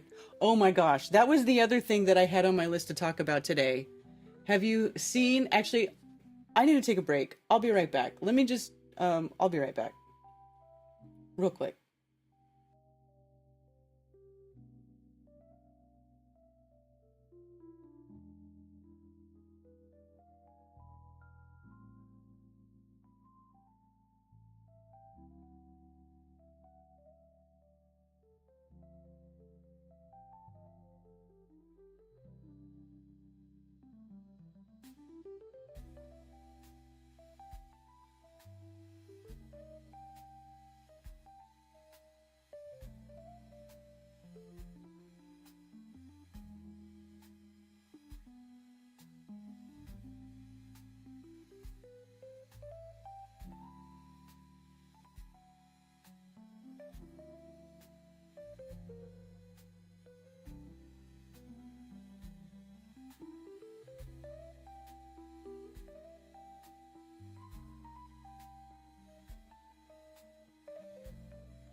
And I'm back.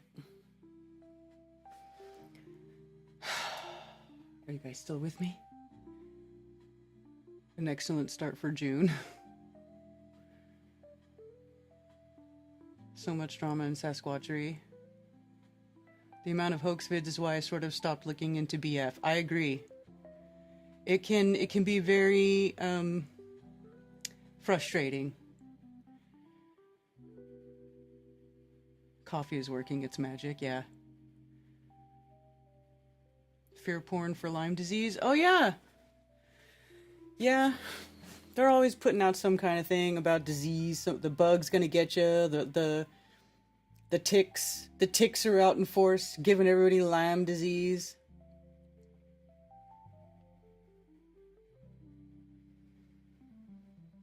Hey, Rose.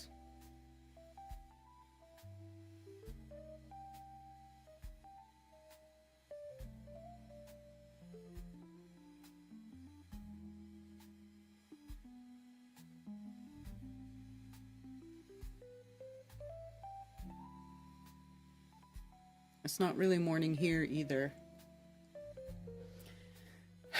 So, another thing that I was looking at that I thought was interesting. Okay, so everybody here, are you guys all familiar with the Solari report and Catherine Austin Fitz?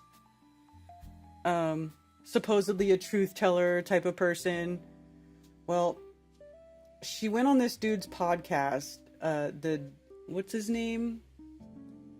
Danny Jones. Whoever Danny Jones is, I don't know who this Danny Jones guy is and why he has a good big old podcast gets all these famous people on it. But anyway, she basically is now she is telling everybody that we're being controlled by demons. So let's listen to what she says on this podcast. And they're What do you mean?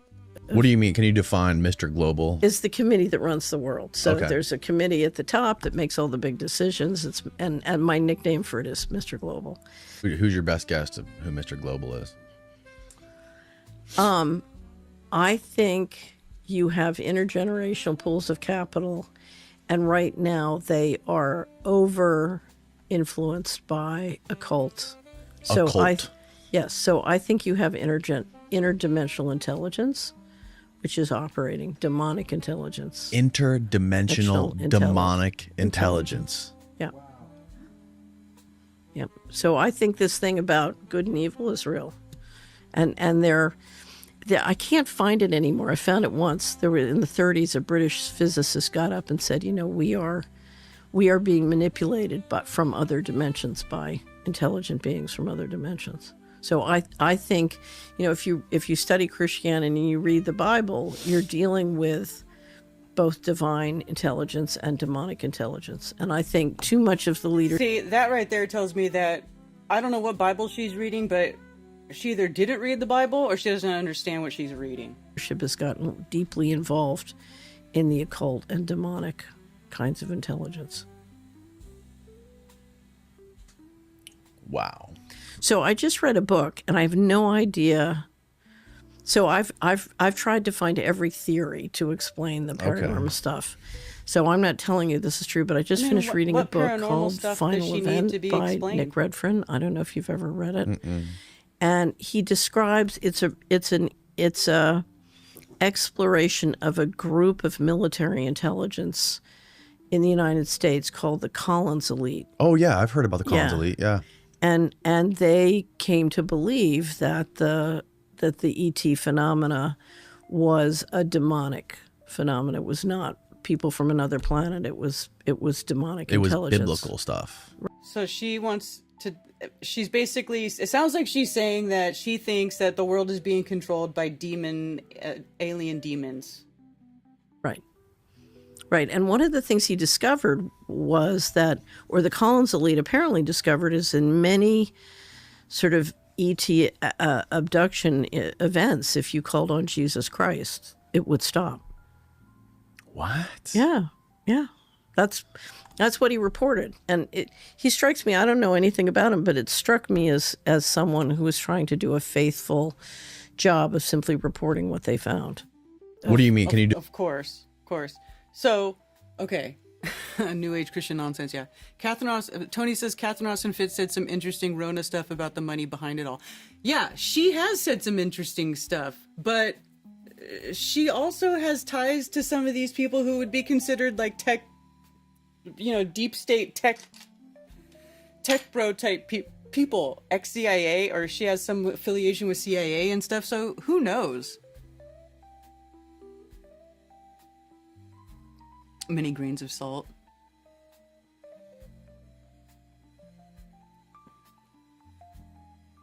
Yeah. So this to me is hilarious, right?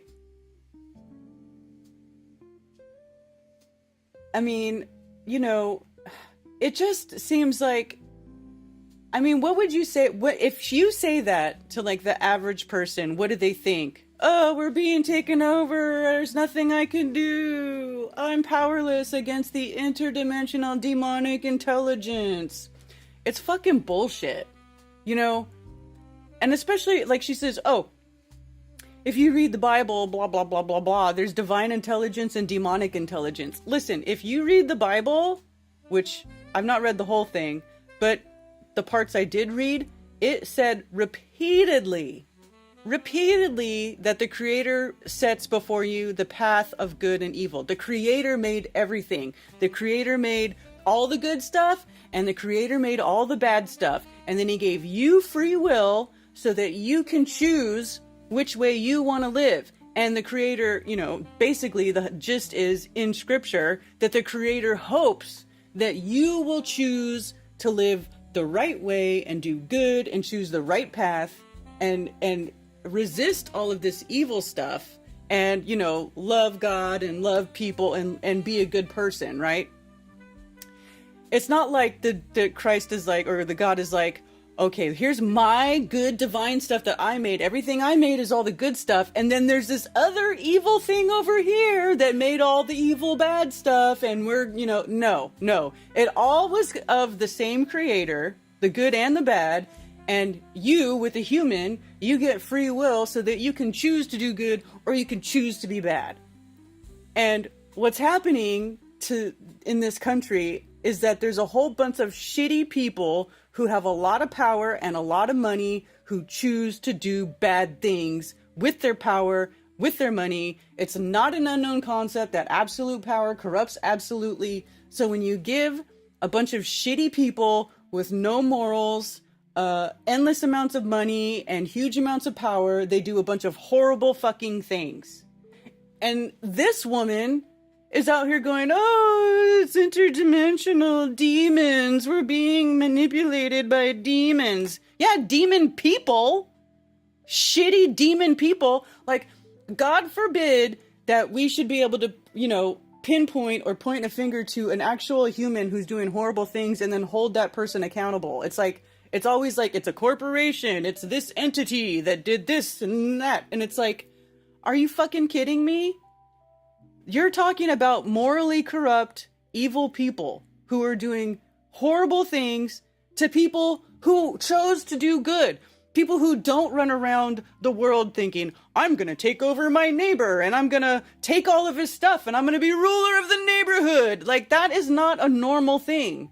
You know, most people just want to be with their families, be with their significant other, raise children, live a happy life, drink some whiskey on the weekends, maybe have a cookout. Like, this is what most people want. Like, most people are not like raging, psychopathic, pathological, murderous narcissists who need to be in control of every fucking thing or have some, you know, crazy surveillance system that watches over, like that'd be like me being like, oh, I need to get a surveillance system to watch everybody in my neighborhood and see what they're doing. And then I'm going to manipulate them and I'm going to take all their stuff and I'm going to, you know what I mean? Like, it just, this is not a normal way to think, right? That being said, for her to go on publicly and start saying, oh, it's interdimensional demonic beings is such a fucking cop-out. It's like basically saying that there's nothing you can do because it's an interdimensional supreme being who has control over you, you puny mortal. Get out of here with that shit. It's like, you know, I feel like the levels of psychosis are just off the freaking charts, taking over everything. Like, everybody's got a fucking mental problem at this point. Me too, including me.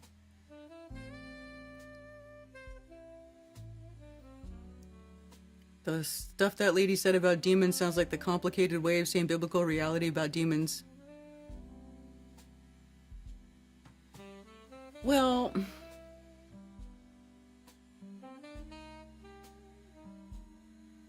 I just find it very hard to believe that, like, all of this would just be being done purely by demons. There's a bunch of fucking humans that are doing stuff, bad stuff. I mean, I showed you video earlier of like humans that have horrible points of view. Like, they don't even see anything wrong with bombing tens of thousands of innocent women and children. Oh, fuck. Hold on.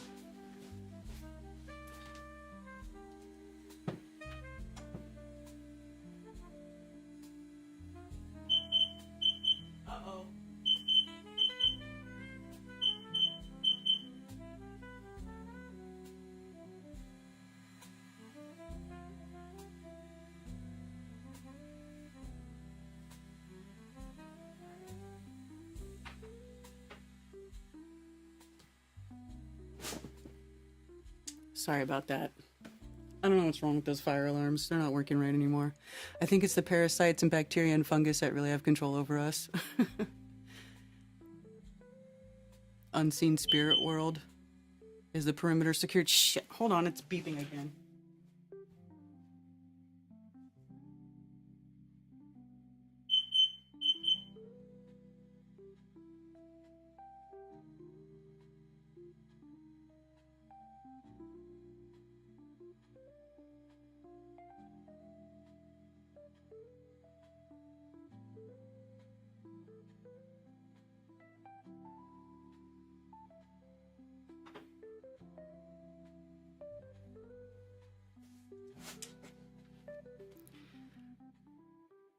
No, Billingtano, clearly I'm not, because at least I'm trying to do something about it.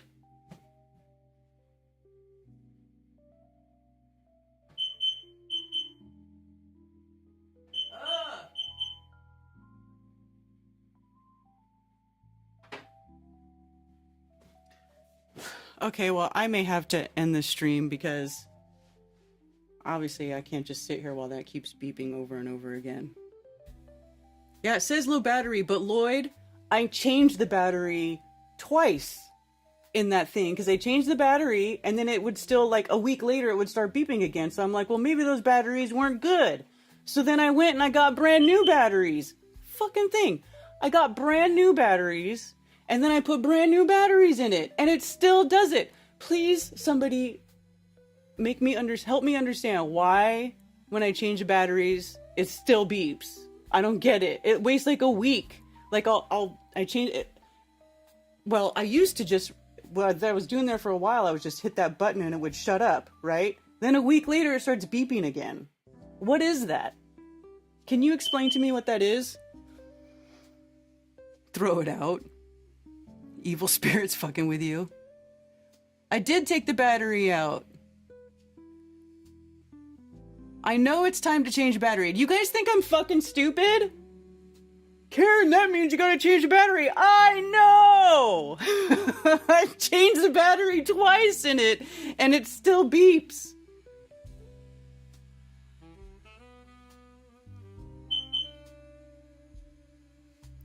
Yeah, except I don't understand why.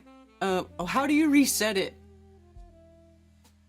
It does, it's a fire alarm and it's CO2. But still.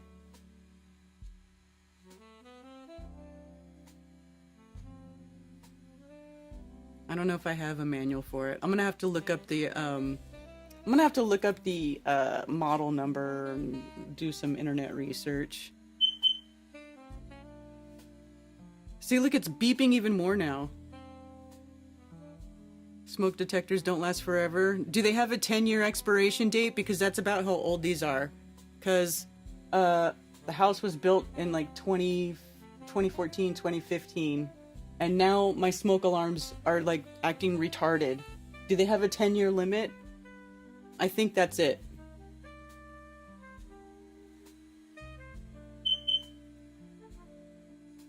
Sledgehammer will take care of it. I know. I can't live with it. Well, Ted would never allow it. Ted goes insane. If that thing starts chirping, Ted freaks out. 10-year kitty brand alarms only last like 2 years.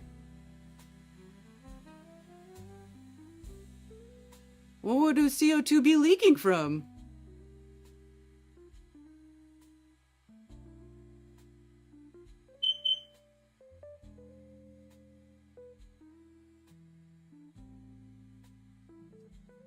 Yeah. Anyway, I may just end the stream because it won't shut up. I hit the button and it usually makes it shut up and it's not shutting up, and now we just have beeping in the background. What if it's doing its job? Smoke detectors have a radioactive element that decays. Oh, well, maybe that's what it is then.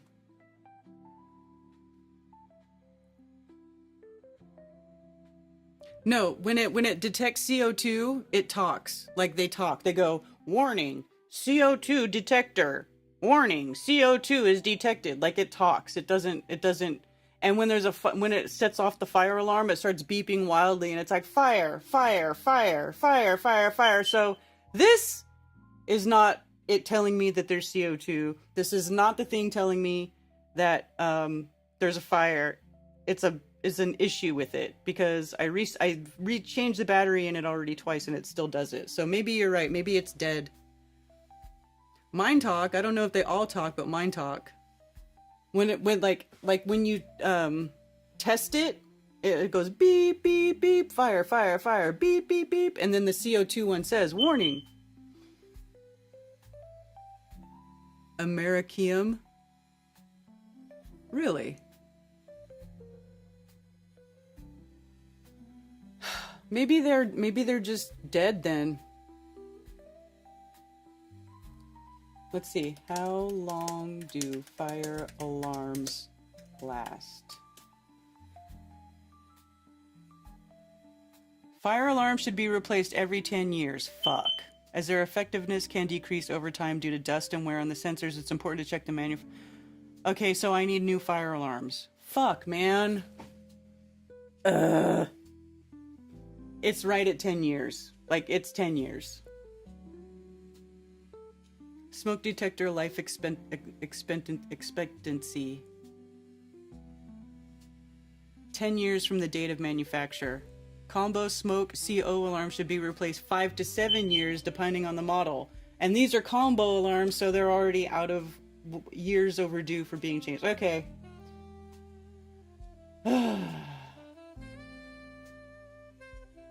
So that's my issue. I need new fire alarms. Great! That's just fucking great.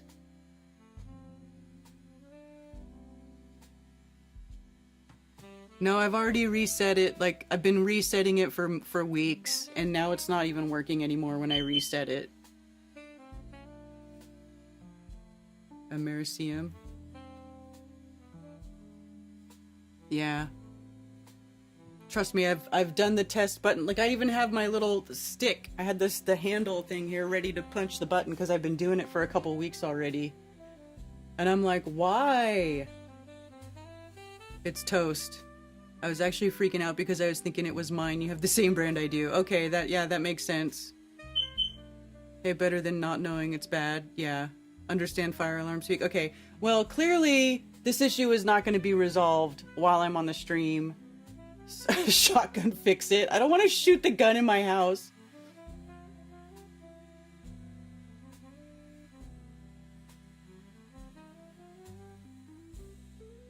Yeah, I think it's just dead. Just based on what I just saw about the alarms need to be replaced every 10 years and combination alarms every 5 to 7 years. These are combination alarms because when I was testing it or resetting it, it did the CO2 and the fire alarm.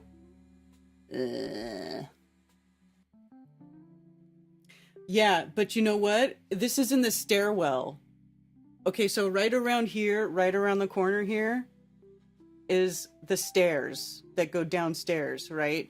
So the alarm is sitting on the ceiling above the stairwell. So I actually can't just reach it. I have to go get a crazy ass ladder and I have to, you know, use my funky ladder to reach the fire alarm that's over the steps.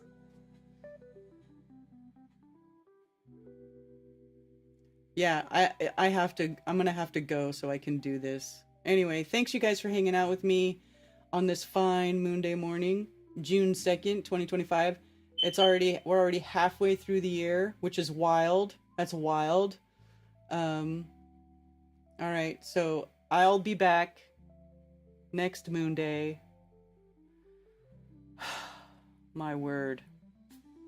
I had no idea. I'm not looking forward to dealing with fire alarms, but I guess I have to now. Yeah, that's what I have, Billingtano, is those little giant ladders that folds and does the weird... That's exactly what I have. I had to get one so I could paint my house because my ceilings are 9 feet tall. Hilarious. All right, you guys. I will spare you the continued beeping, and I will have to deal with my dead fire alarms, I guess. Anyway, thanks for being here, you guys. Have a wonderful day. And remember, you are a crystal. You can send physical mail to P.O. Box 10, Earl, North Carolina, 28038. You can also follow me on Ko-Fi.com. And if you enjoy my shows and want to send me a tip, anything and everything is greatly appreciated, and thank you.